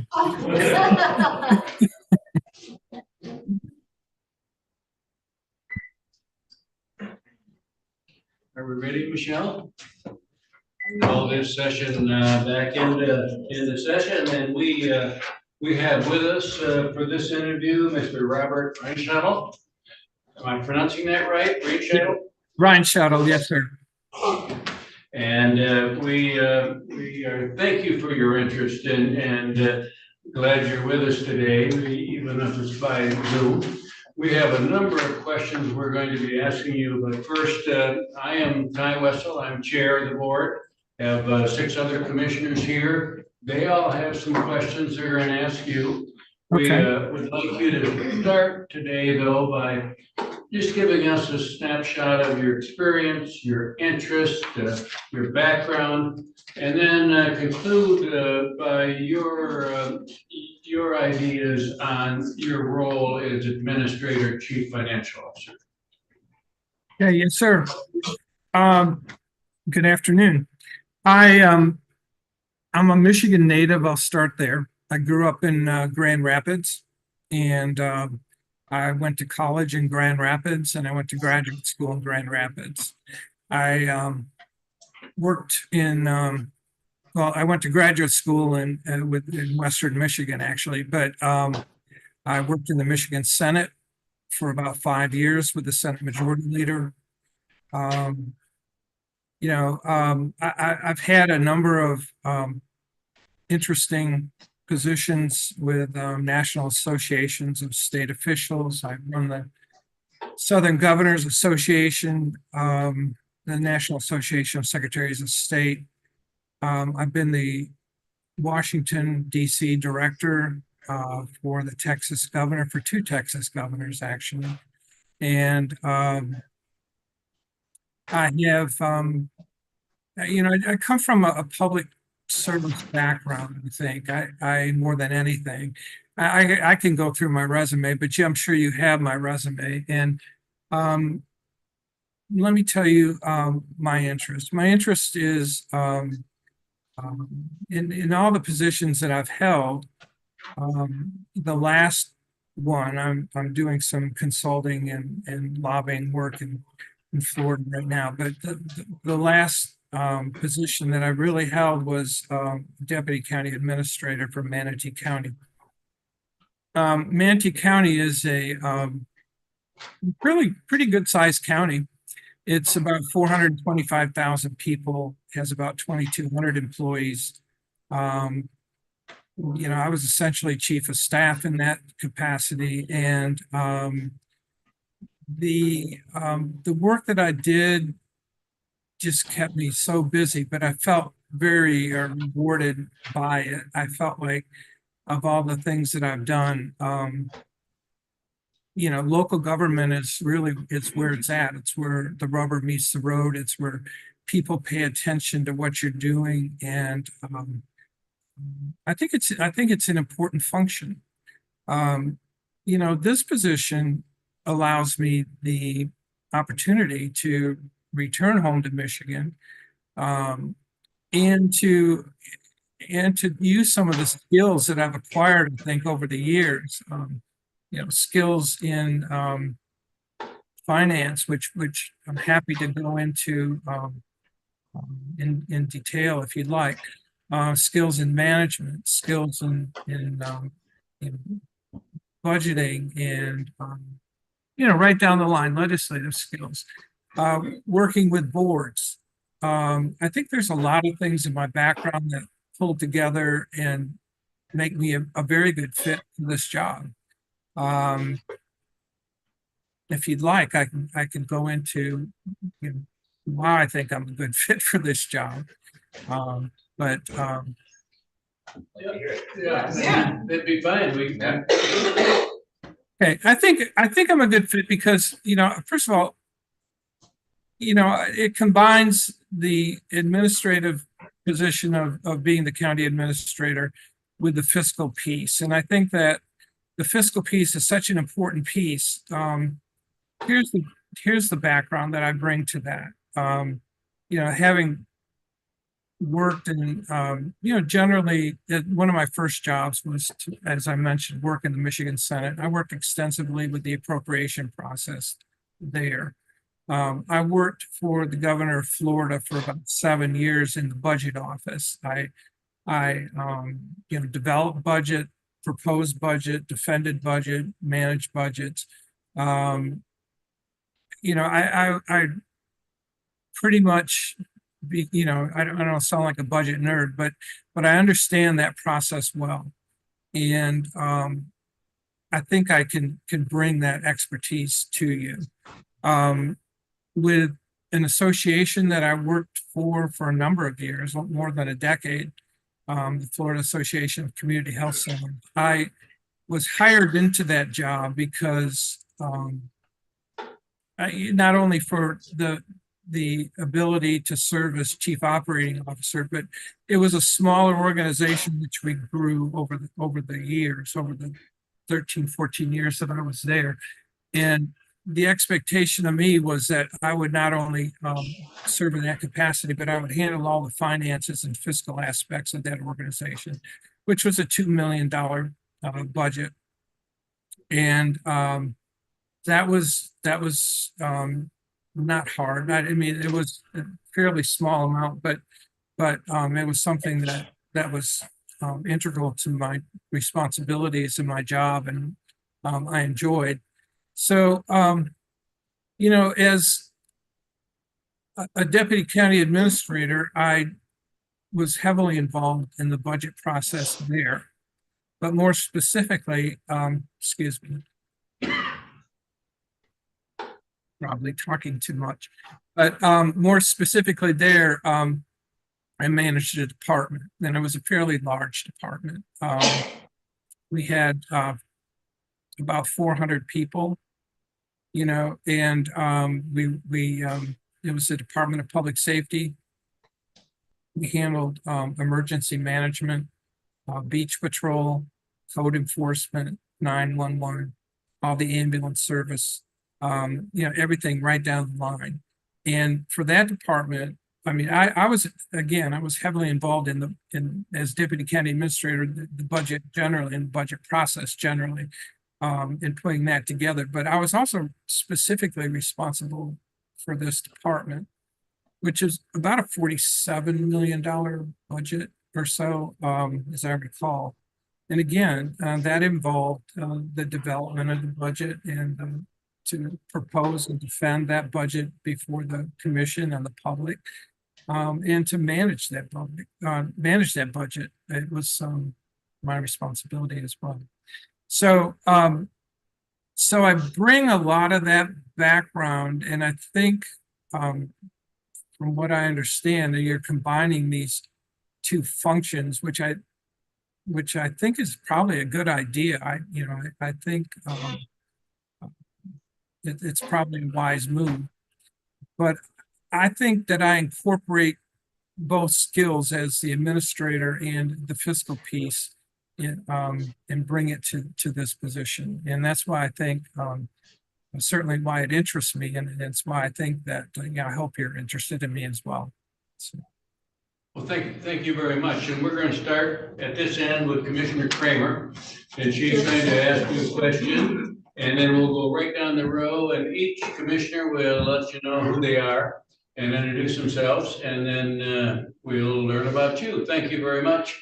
And just a note, I love your county because Anna Maria Island is maybe my most favorite spot in the world.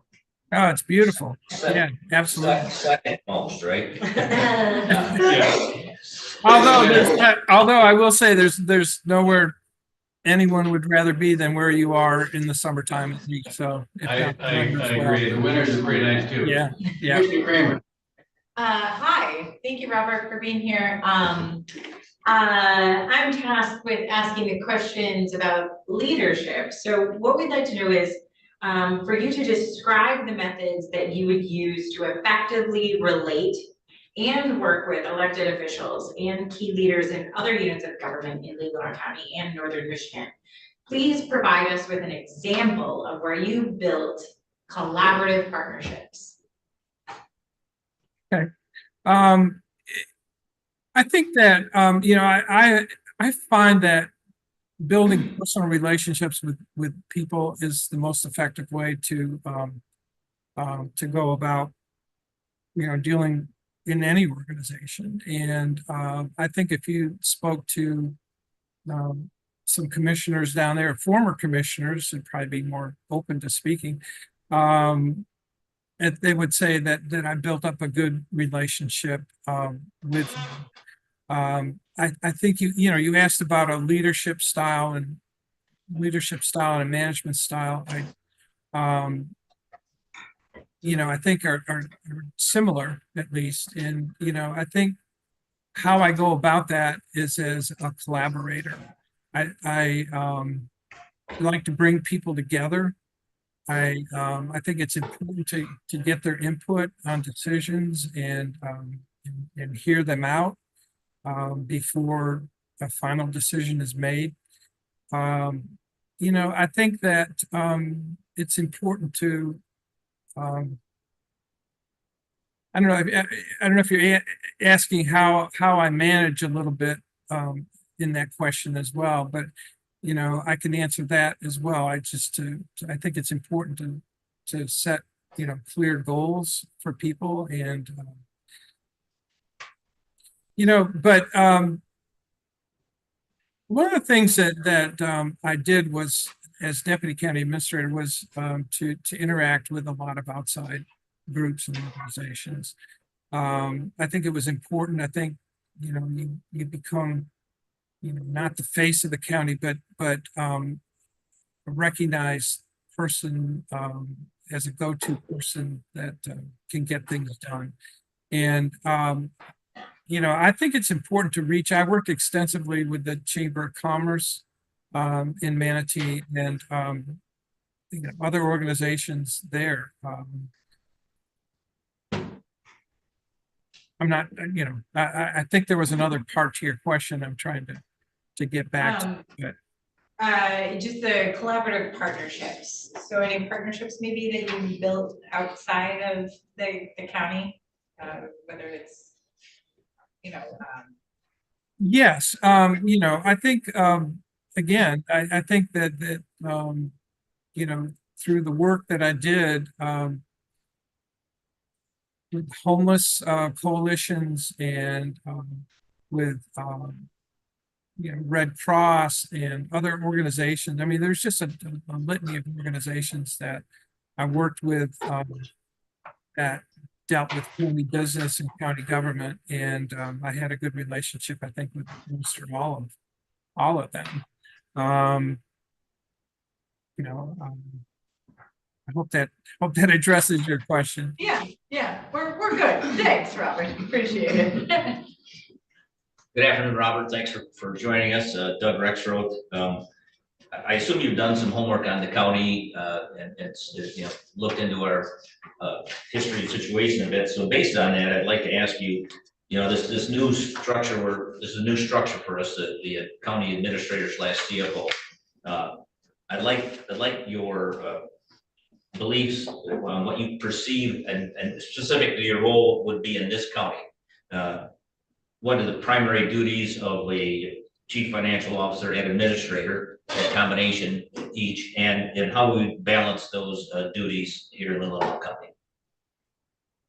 Well, I know you've gone through some struggles, I think, and some turnover, if I'm not mistaken, with dealing with human resources, particularly, and finance and that sort of thing. I think personally, I mean, the path you're going down right now is not dissimilar to other counties in Michigan. And with combining the functions of the CFO with the county administrator position. I think it's probably a wise decision, and it's, I think it's important because you have to have your finger on the budget. I think that it allows, consolidates accountability into this position toward making sure that expenditures are made properly, and the I think it's it's something that makes sense to me for a lot of reasons, and I think that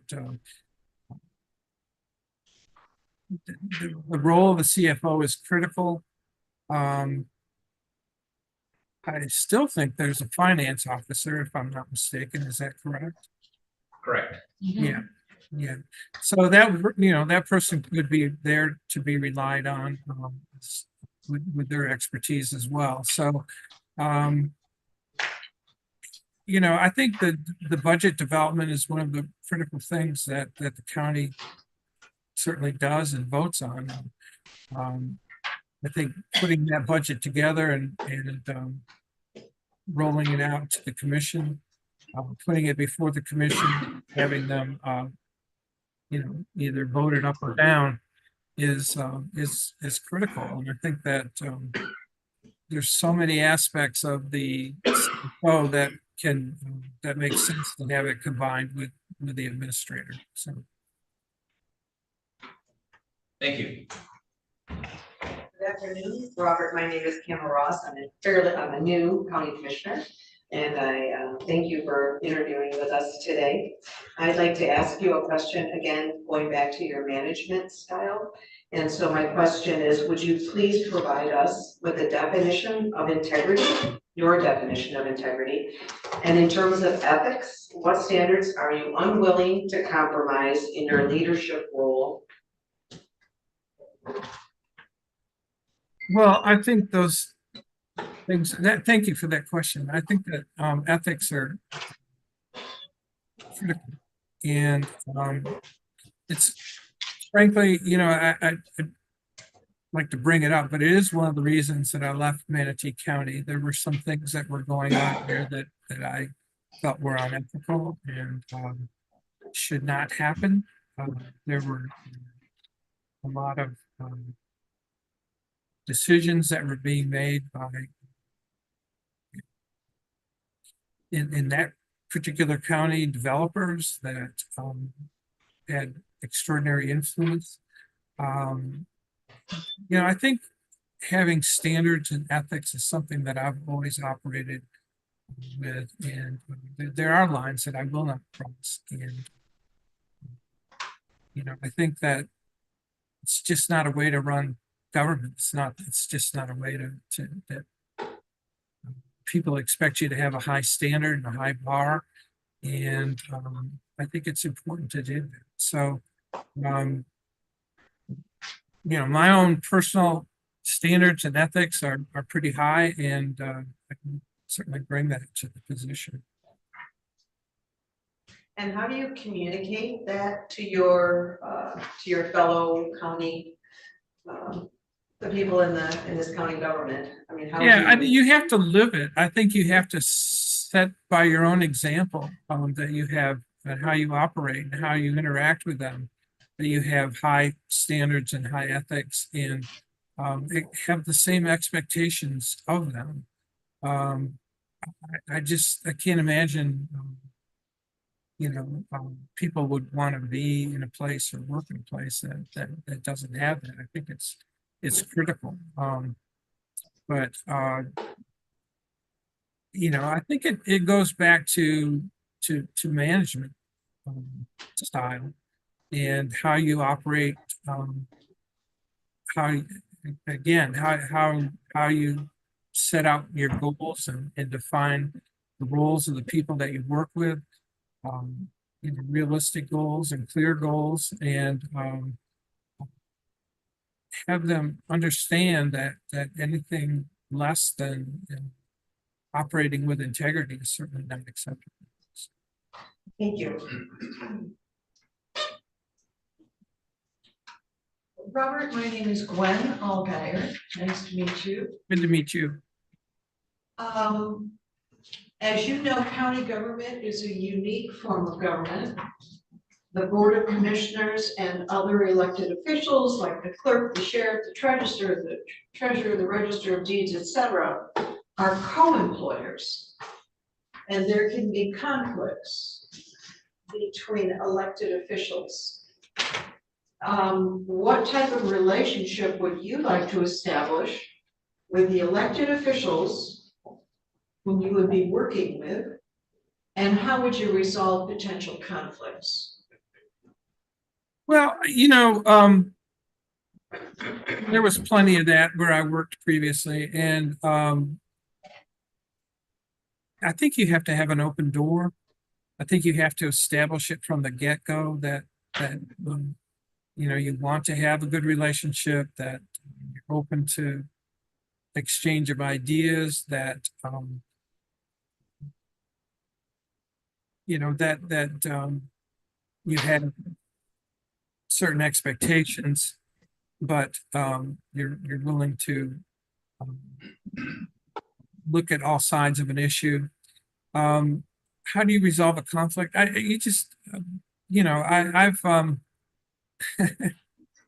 It's not always easy. I mean, sometimes people just are unmovable, but I've been pretty involved in labor negotiations with particularly our ambulance folks and our 911 folks and so forth as they became unionized.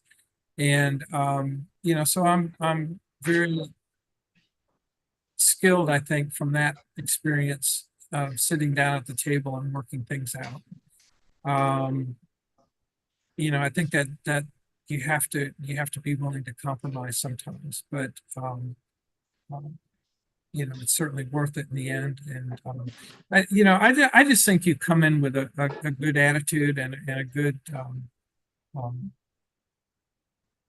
try to build the relationship with the other folks that you mentioned, and I think things will work itself out. Thank you. Good afternoon, Robert. Good afternoon. As deputy administrator, did you have the opportunity to discipline or dismiss employees? Yes, sir. Can you give me a couple of examples without Yeah. going too far? Well, let me kind of set the framework for you a little bit. We had a new administrator come in, and I worked under that administrator. We also had a number of new commissioners come in, and there was it was a situation where they were kind of operating under the good old boy system, and the new commissioners wanted something different, and we're pushing the administrator to make that happen. So their expectation, and they held the majority at that point, was that they would dismiss many of the department directors. I felt that was not appropriate. I think that you have to evaluate people on their individual skills and what their contributions have been. There were some that we had to dismiss. Part of the reason that I became acting director of public safety was I had to dismiss the director of public safety. There were many issues with him, and he moved on to something else. But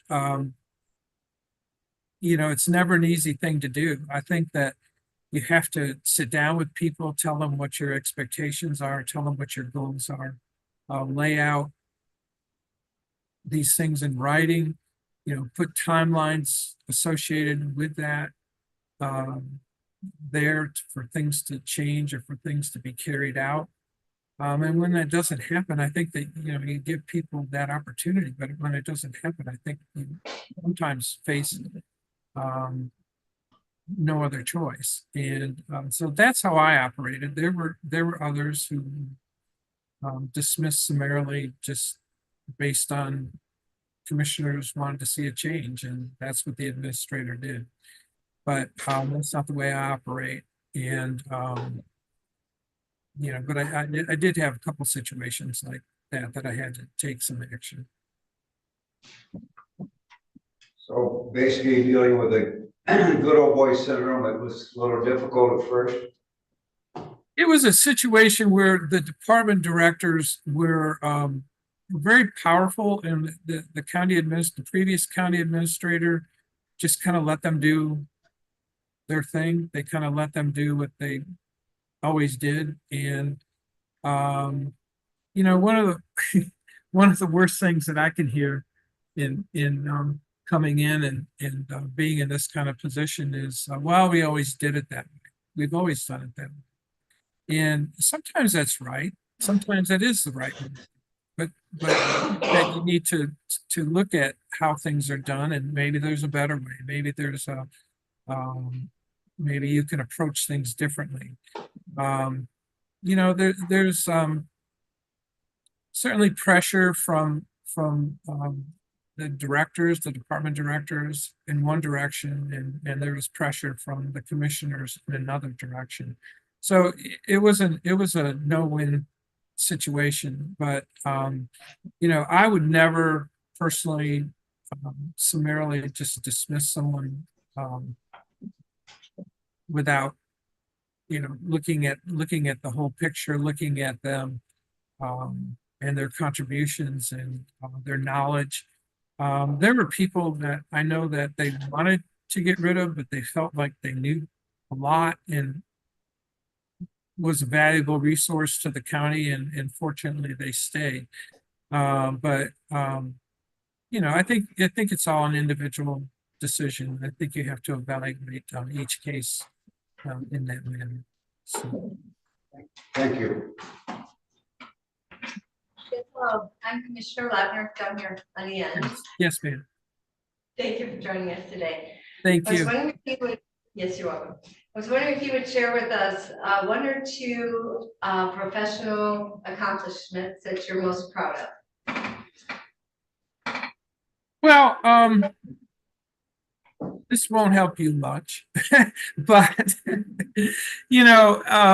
as director of public safety, when there's an emergency declared in the county there, the director of public safety becomes in charge. And we went through a couple hurricanes there, and one in particular we thought was going to be a direct hit, and it still did a lot of damage. And I'm particularly proud of that because it was my responsibility to work and collaborate with the players there, to put them all in the same room. And not only our department heads, which all had a very important function, but police and the military and Red Cross and the folks who could help after a hurricane occurred, and to get resources to people that needed them. And to pull all that together and make sure that the county was safe. That's something that I'm prideful of. I think that that was a big accomplishment. There were others with we have a port there that had a major fire, and it's the same kind of thing that was required. And if you have people running all in different directions, nothing good's going to happen. But we were able to coordinate things. I think it was handled very professionally, very, very well done. And I don't take full credit for that, but I take a good amount of pride and credit for it, because it was done well. So, Thank you. sure. Thank you very much. We have time for another round of questions. If you have a question, Jamie? Nothing that's coming to mind for that. Go ahead. So, this position is both administrator and CFO. And can you describe, and you've done some of this, maybe I'll just kind of zero on to one. I mean, obviously, every state and jurisdiction has different accounting standards and rules. What would you see as a learning curve for you to become knowledgeable with Michigan's accounting standards and rules to be knowledgeable enough to fulfill that CFO position? Right, and that would be a little bit of a learning curve there, but again, having being native, I don't know how you say it these days. Governor Milliken used to say Michiganian, and I don't know if that's changed. Some people say Michiganders, but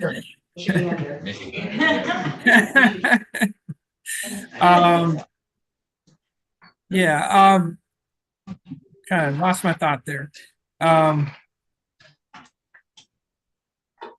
Sorry. Let's see. Yeah, I was just asking, what you felt would be your learning curve to come up to speed. Oh, with, right. Michigan standards. Right. Yeah, I think that would be a learning curve. But again, I don't think it would be an extensive learning curve. I kind of went through some of my background in dealing with budgeting and that process and so forth. I've also had pretty good training, I think, in graduate school and through the Florida State University management program. They were heavily oriented toward accounting, statistics, what the Michigan practices are. I'd have to come up to speed on that. But I've used those skills extensively, and I've had academic training in that area as well. So I don't think it would be a big stretch, but it would be a little bit of a curve. Thank you. I do have a follow-up question about learning more about your management style. Our question is if we were to ask current or maybe your former staff about your leadership style, perhaps how approachable you are, but how would they say your leadership style helps support them in their duties with the county or with the organization? Yeah, I mentioned, I think that I'm a collaborator. So I think that if you start from there, that you are open to sitting down with people and getting their ideas and working with them and coming to some best solutions.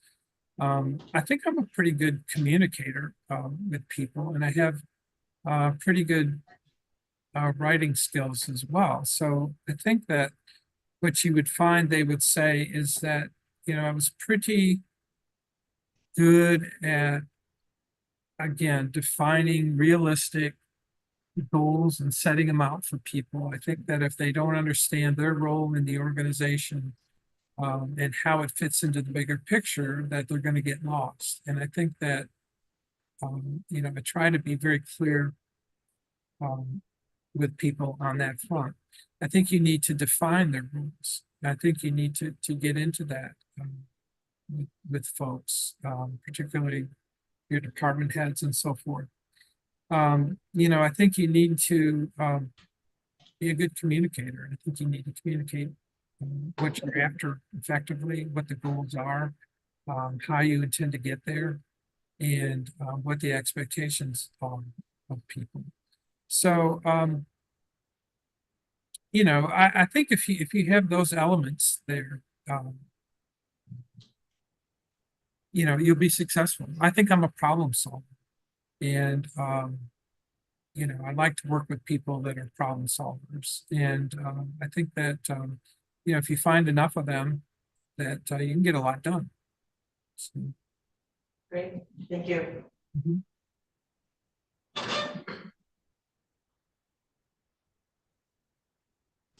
How would you establish and maintain a good working relationship with the Board of Commissioners?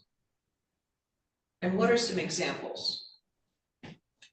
Yeah, I never had, I've worked with a lot of elected officials, and I've never had a problem. I understand what they do, and I respect what they do, and I respect how you got to where you are. And I've never had a problem working with most officials that I've been charged with working with. I think that if you spoke to the former chair, who now left the commission in Manatee, or some of the commissioners that I've worked with in the past, I think they would, they would tell you good things, that I worked with them very, very well. And they would show up in my office frequently, just down the hall, and talk about things. And I was always open to that. I'd drop whatever I was doing and speak to them. And there were some times when I came in with difficult problems that they needed to address, or we needed to talk about or talk through. But usually we worked it out. I mean, frankly, I remember I remember one time where there was a particular commissioner where I came down there and he said, "Well, you're just the messenger, the administrator here." And I said, "No, Commissioner, I'm not. And, I'm here because I handle this area, and I'm the person you need to deal with to work this out." And it just we built a good relationship from that point. He understood that I had a strong role, and he understood that I knew what I was talking about.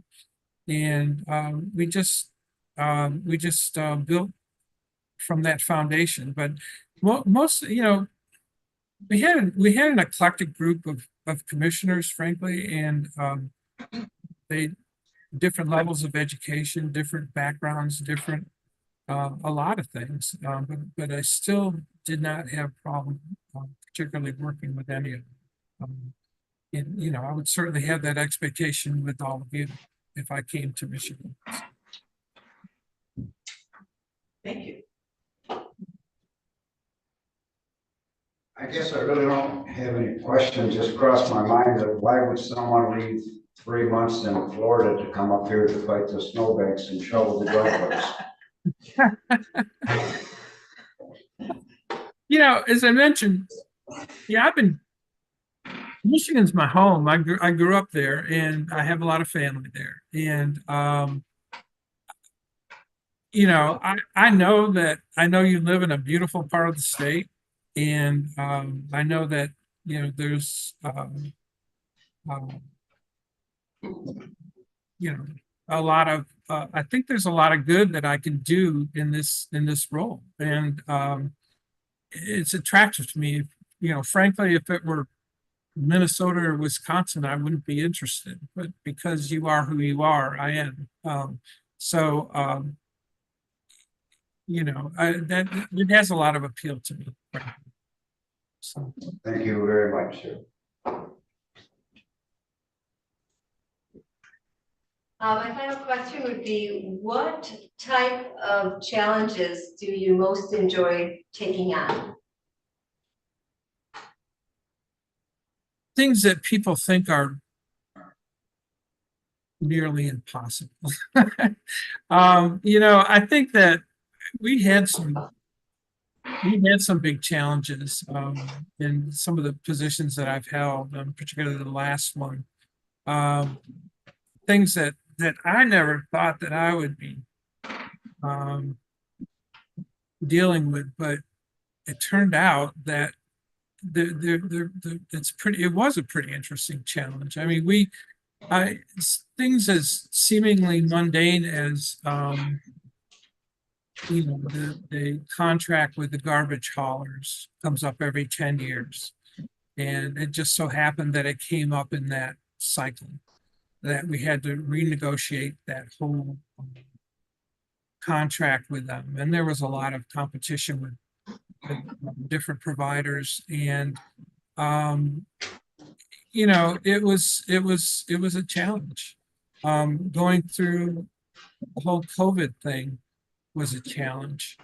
It was a challenge for governments and many organizations and people individually. Again, that is something that fell under public safety, and it was a challenge we had to deal with. It's just so different dealing with local government, because again, people are watching. Your local newspapers report things that are going on and that you're doing, and it's not some broad strokes that you might be working on something with the state that someone doesn't realize what's going on, or maybe the federal government. But local government, people pay attention to, because it affects them very directly. And I enjoy that. I think that it's the bigger the problem, the more opportunity there is to resolve it and make good things happen for people. And at this point, I mean, I've been in it for this reason for a long time, but I believe in public service, and I believe that you can do a lot of good in public service. And I admire what you do, because you're in a community where you chose to take this on, and it's not an easy job. And you have a lot of responsibilities, and I admire that. I think that my first taste of being in politics or being near politics was my first job when I worked for the Senate leader in Lansing. And I realized at that point that I liked the policy parts of it, but I didn't like the campaigning and fundraising and things like that. That's hard. But I do enjoy the policy part of it, and I do enjoy making a difference and changing people's lives, hopefully in the community, and making it better. So hopefully I have some skills that would do that, and contribute to the people that you represent and serve. Thank you. Well, Robert, thank you so much for being willing to talk to us today. And before we let you go and do our business, we'd like to give you the opportunity to ask us any questions you might have, or tell us something that you think we missed, or a question we should have asked that we didn't. I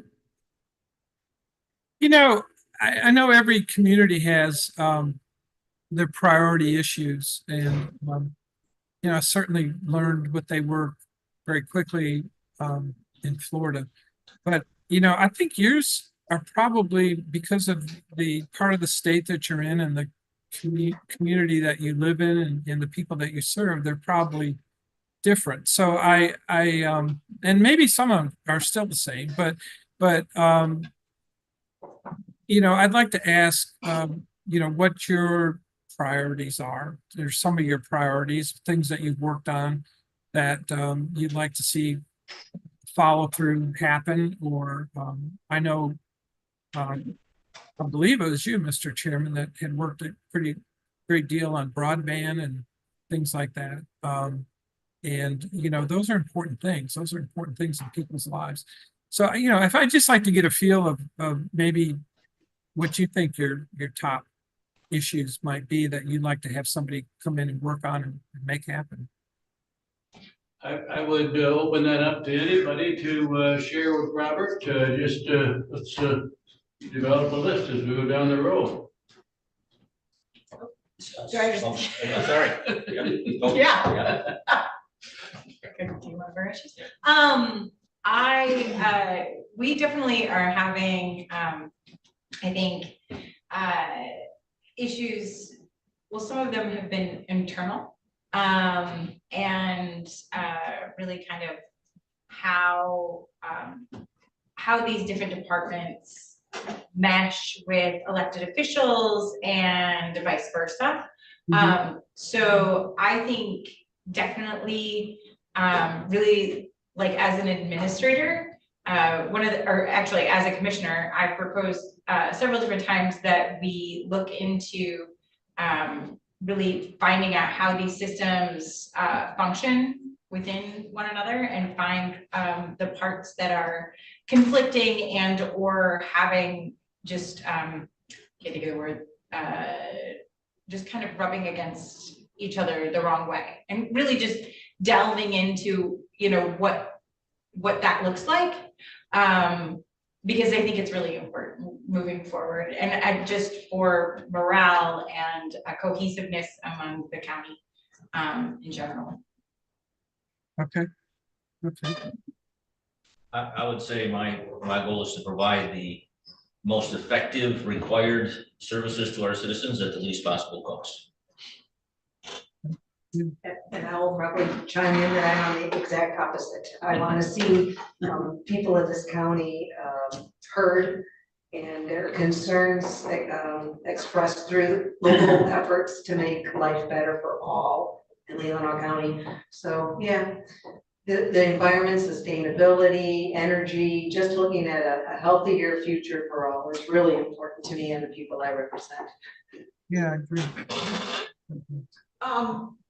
We have been in process for a couple of years on the division, the abrupt division of finances from our clerk's office. And we need someone who will, you notice it is administrator CFO. We are hoping to finalize that, and the new administrator CFO will be able to complete the development of the finance department and work with other elected officials. There's longstanding resentments and conflict. So we need somebody who is able to draw people together, to promote cohesiveness, as well as helping us finish the development of our finance department. We have excellent employees right now, but we need to finish that process. Okay, sure. That is a hard act to follow, and I think you covered it all. And the rest of you, it's kind of like at the end of the train, you know, there's not much room. Okay, thank you for your time, sir. Melinda? Best possible government at the least possible cost. My hope would be that we don't have to raise county taxes any higher than they are. And I'll add mine to the list, Robert. I agree with all of that, but I made myself a list of 23 things yesterday that I thought we ought to be excited and proud of. And my goal is that we move from focusing on some of the challenges and issues and start celebrating everything we have, the staff, the opportunity, the beauty, and work together. And we need to keep reminding ourselves how fortunate we are. Thank you. Well, I have my pen out if need be. And I'll share my list of 23 with you sometime. Okay, okay. Do you have any other questions? You know, social media is just becoming very dominant in terms of what people read and how they get their information and so forth. And I was wondering how you as a county promote what you're doing and how you're getting that out there, that word out there. And, you know, I just wonder if there's a person I or will, people. I think I can answer that quickly. We do have a webpage, and we're revising that. We do, all of our public communications are posted to the web and posted on our website. And our clerk's office does a wonderful job of updating that and keeping that current. Each of our departments has a place on that website where they communicate. And then we have the bulletin boards. I don't believe most of our departments or the county have a Facebook page, and I wouldn't recommend it. Any of them do that. I don't think any- Did I miss something on that? No, I think it's covered. Our senior services puts out a newsletter to seniors. Our health department puts out a newsletter to the public, but mostly website and newspaper, of course, with all of our public notices. Okay. But we want to thank you. And go ahead. No, well, okay. I was just gonna say one more thing. You know, I listed some of the areas that I was over on my resume, and I left one out actually, but community affairs and veterans affairs is a department there that I had responsibility. And within each of these departments, there's quite a diversity of areas of responsibility. That one alone, community and veterans affairs, has obviously the community affairs and veterans piece, but it also has the libraries, and it also has probation, and you know, a lot of other subparts to it. All these departments have subparts to it. So you know, I'm used to wearing many hats, and I'm pretty good at it. I felt like I was stretched thin at times, but you know, you have to know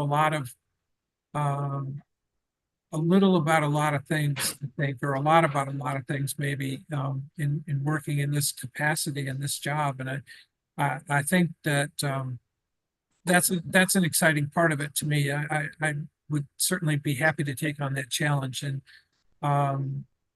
you know, this is a position that I'm very interested in, and I'm sure would enjoy working with all of you as well. So I guess that's it.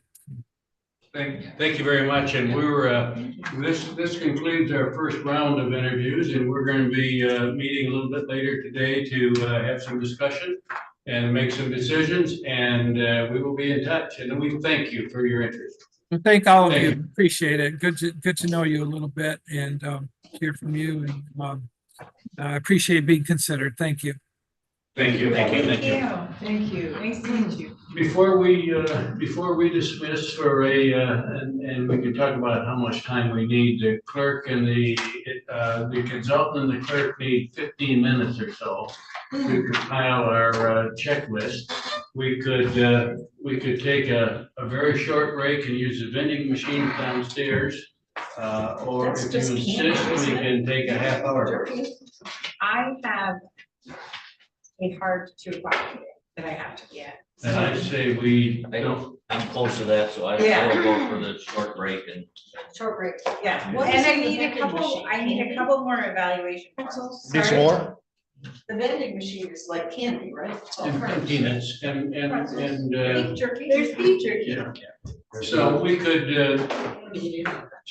reconvene at 15 minutes after 1. Okay, that gives us 20 minutes. That's funny. I'm sorry, what did you say? 1:15? How many? You wanna do that? I believe Let's just do do. 110. We're doing 110. 1:10. Make sure you put your name on them. The forms are foilable. So we will dismiss this meeting for lunch break. Just give me a form and put your name Chet, on will it, you or your tell initials at us- least.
You are now live.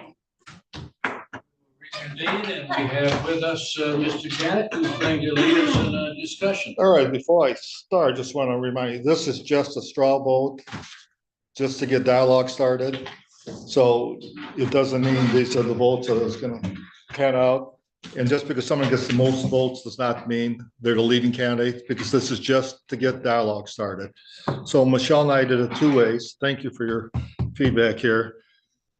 We first did a spreadsheet of the candidates that received advance or advance with reservations.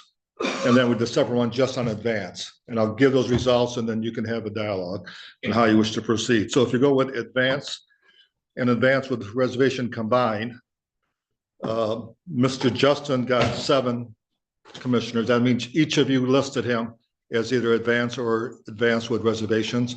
And I hate to use the word reservations, it's just that you need, I think, more, you'd have questions. So that probably is a bad choice of words. I would say it's like when we rate them A or B, where A means you definitely want to interview, B is potentially, but you want more data. So when you say reservations, I don't think that means you have concerns. It's just that you want to get more dialogue or they weren't on your A list. So, okay, so Mr. Justin got 7 votes. So all 7 of you picked him.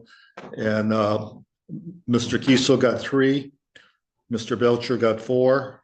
Mr. Okay, I'm sorry. Yeah. Okay, Mr. Justin got 7 total. Okay. Mr. Kiesel got 3. Mr. Belcher received 4. Mr. Belsky received 5. Ms. Bayard got 7.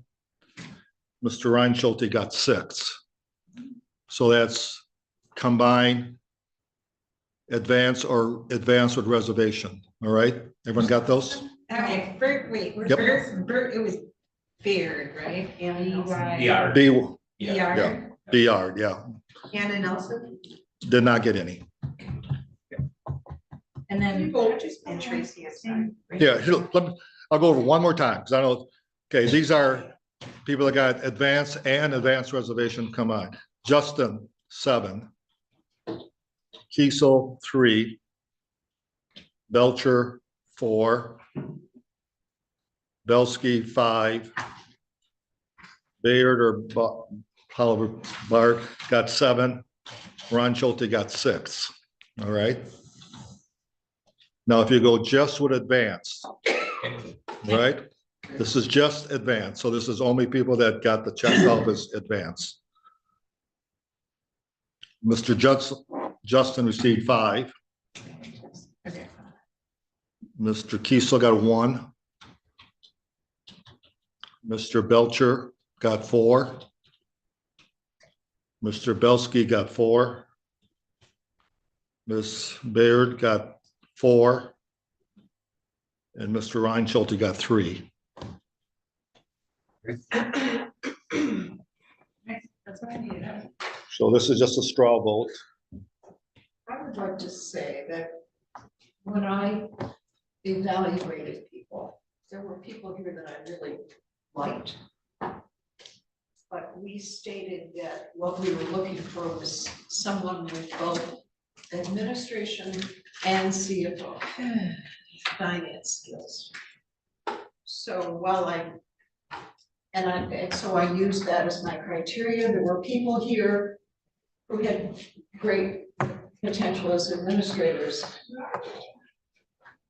But if we just get an administrator, we can't justify the action we took with the prior administrator. And we need somebody who has, we're looking for a CFO also. So that was my criteria. Good.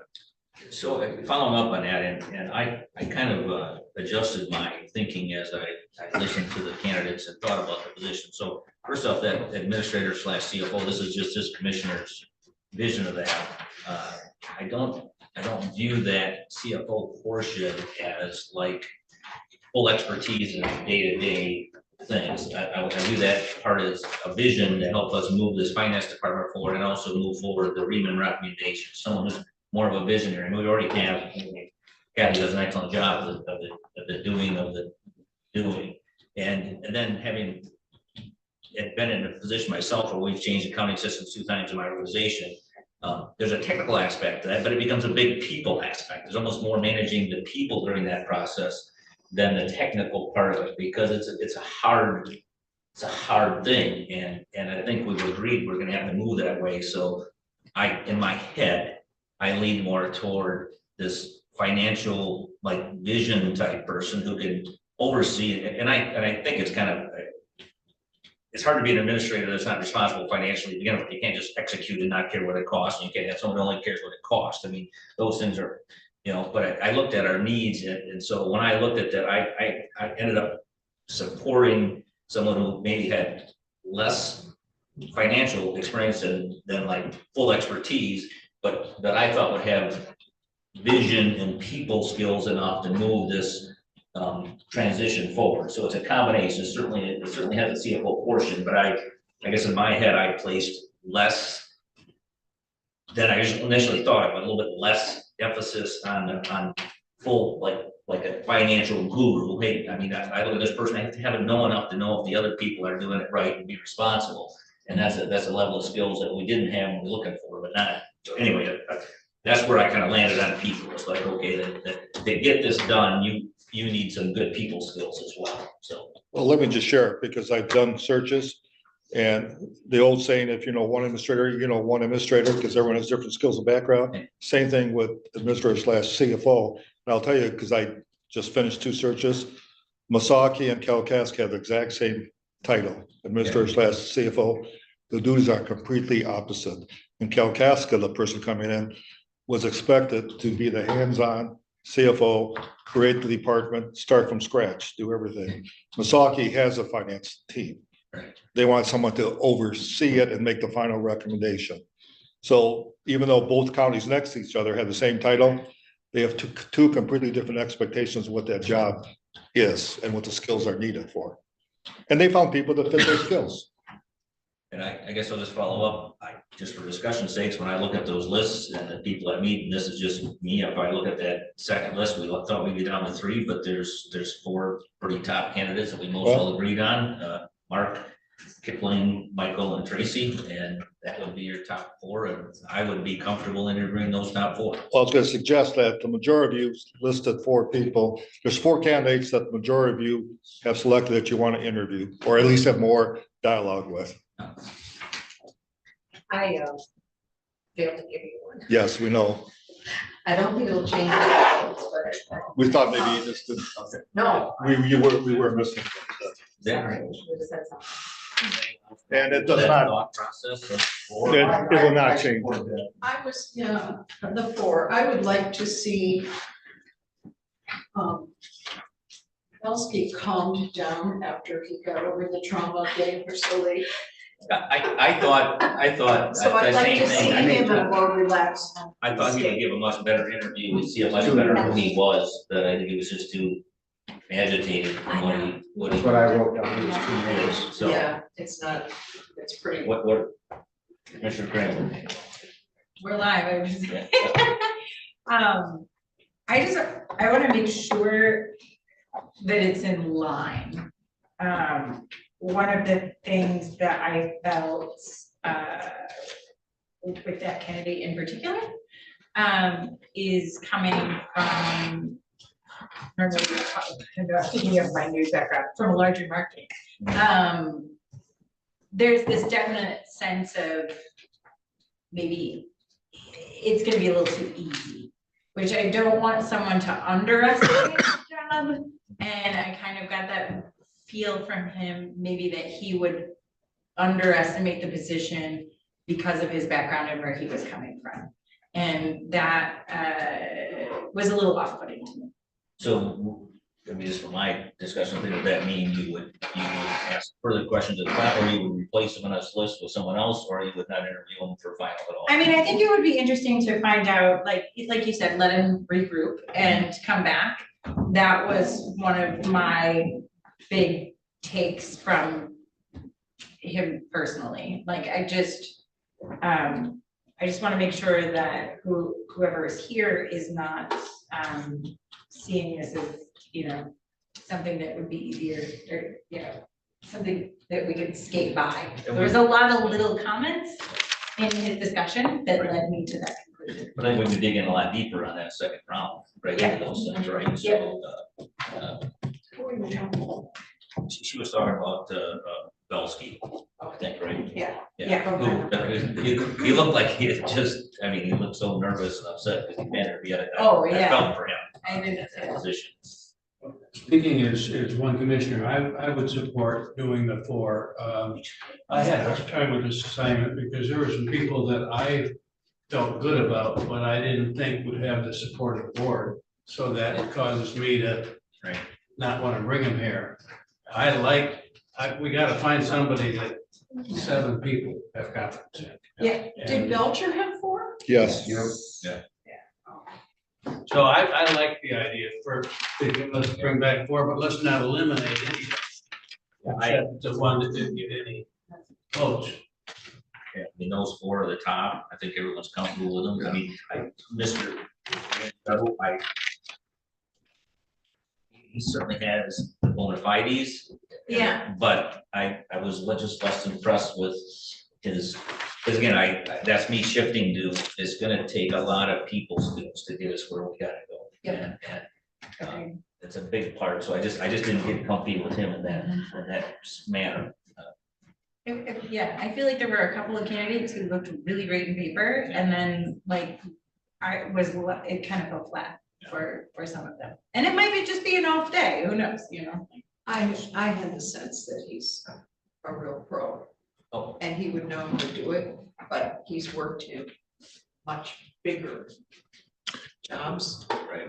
And this, Well, this is exactly why you do second round, and I don't call them interviews, I call them dialogues. Right. Because you really want to dig deep and ask those type of questions and do the follow-ups and have Does that more mean of an Jamie can ask interaction. Anything she wants to ask? I can, Within reason. I'm a commissioner, I can do whatever. I Well, want. within Michigan employment law. Yeah, within reason. There are certain things that can't be So- asked. Yeah, I yeah. would recommend you schedule an hour and a half between each candidates, because you really want to dialogue, and it sounds like a lot of times, but Yeah, you get dialogue going, and sometimes I have to stop people because it's too long. I also would strongly recommend that you set up a time for them to meet with the staff, any staff that wants to come in. What I normally do is set up an hour time, an open interview that the employees can come in and just have dialogue with the candidates during the same day as you interview them. do we need a motion to, decide to interview those 4 candidates? Is it, then I would Yes. move to notify Mark Justin, Kipling Belcher, Michael Belsky, and Tracy Biard, that they are eligible for final interviews. Support. And advise our consultant to schedule them. You're talking about June 10th, because you passed that motion last time. Yeah. Still on for Yeah, June just 10th? what the time of day, with an hour and a half, I didn't have that, so we'll have to figure that out. Well, I did the math. If you want to start at 9, you could do 9, 10:30, take a break for lunch, and then 1 and 2:30. I've got a hard unmovable, Well, can- on that morning that we could We can move them back. just do maybe a half hour later. Well, that's What day are we talking? June 10th. June 10th. Yeah, I had 10 o'clock that day. We have a motion. First of all, let's get the approval of. Yeah. Do you think The Diane? motion was by Rex Rhodes, seconded by O'Rourke, but I just want to confirm. It was Mark Justin, Kip Belcher, Michael Belsky, and Tracy. BR. Yeah. Yes, that was my Are motion. those the correct names? That's my motion. Yeah. Any further discussion? All those in support of that motion say aye. Aye. Opposed? Motion approved 7-0. What time? What time, yes? He's saying 10. Cause we had it, well, I had it at noon, but I. I get it, it's noon too. Well, that was your original thought, but if you're gonna keep 4 of them, unless you want to go through the evening. No. I mean, you could, if you start at noon, I wouldn't mind You that. make that sound so Yeah. attractive, Well- Jen. well, I just want to tell them to meet at 7 o'clock. No, talk I've about got- midnight. I've got a doctor's appointment at 9:15, it's not gonna take long. At 10 o'clock, I could probably be here. if you start at noon, it'd be at noon, 1:30, 3 and 4:30. How about if we start at 11? I've got this, I can't explain, but I have It's up to all of you. Yeah. 11, It's- I could do that. well, we can do 11 and you're suggesting an hour and a half, but we could shorten that up some. I mean, we, Well, it's hour 15 minutes because I give you a 15-minute break. 15 minutes is Yeah. what I was thinking. Okay, so I don't want to shorten that. No. I don't want to shorten. But I think you will use our 15 minutes if you're engaging. If you think they're viable, you're gonna use the whole time. I'll guarantee And we you. develop our own questions. I'll give you some sample topics, but yes, you develop your own. But Questions? we could not do 4 interviews in a row without a break. Yeah. I know a couple of people here need a lunch break. Well, especially if you start at 11, you will have to take a lunch break, I would think. So can you stay into it'll be the evening, right, or late? Well, Well, I mean, that whole day I have to find out because it's between. It's have to be what it is because there's, I had anticipated new. I did too. But I. Well, if we do 11, start at 11 and do it like 12:15, give you a 45-minute break. Say I have the second one at 1, at 2:30, and then at 4 o'clock. It'll get you done by 5:30.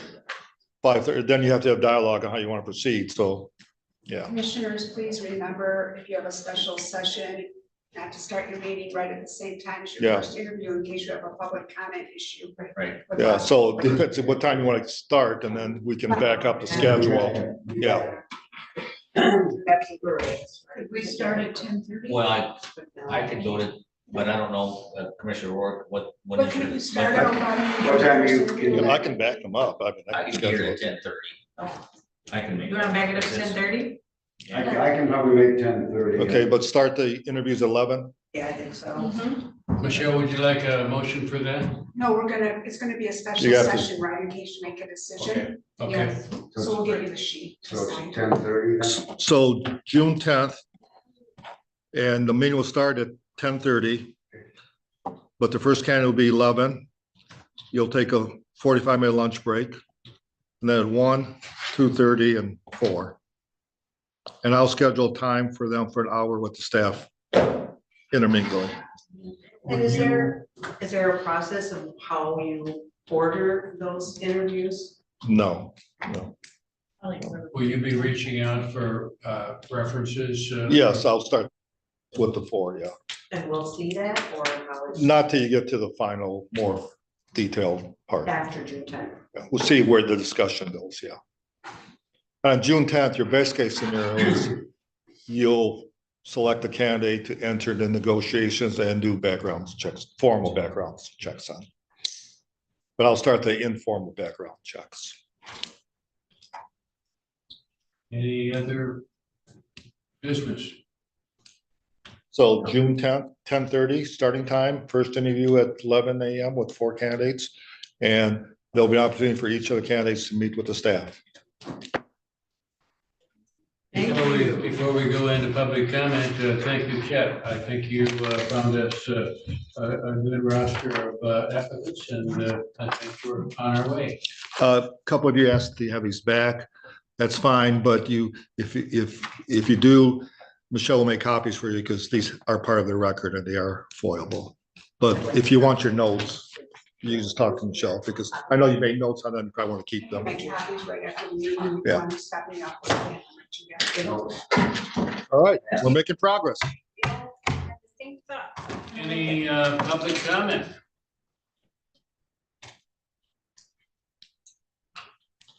Any commissioner comment? Yes.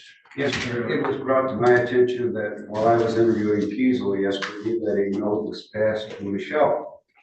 And I'm just gonna ask from now on that if the note is passed to Michelle, I would like that added to the minutes of what it was. I don't know. Got right here. Okay, could you add that to the minutes? Yep, it says second interview question mark, and I said June 10th. I don't know the time. Okay. Fine.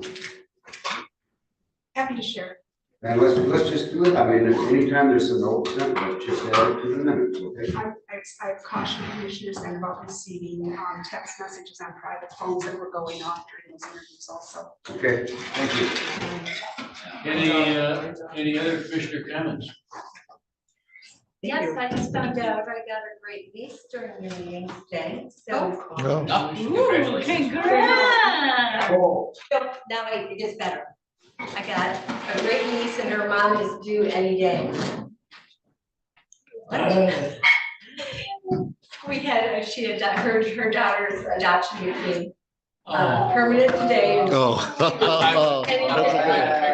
okay. Yeah. Okay, before we adjourn, we have 4 more interviews.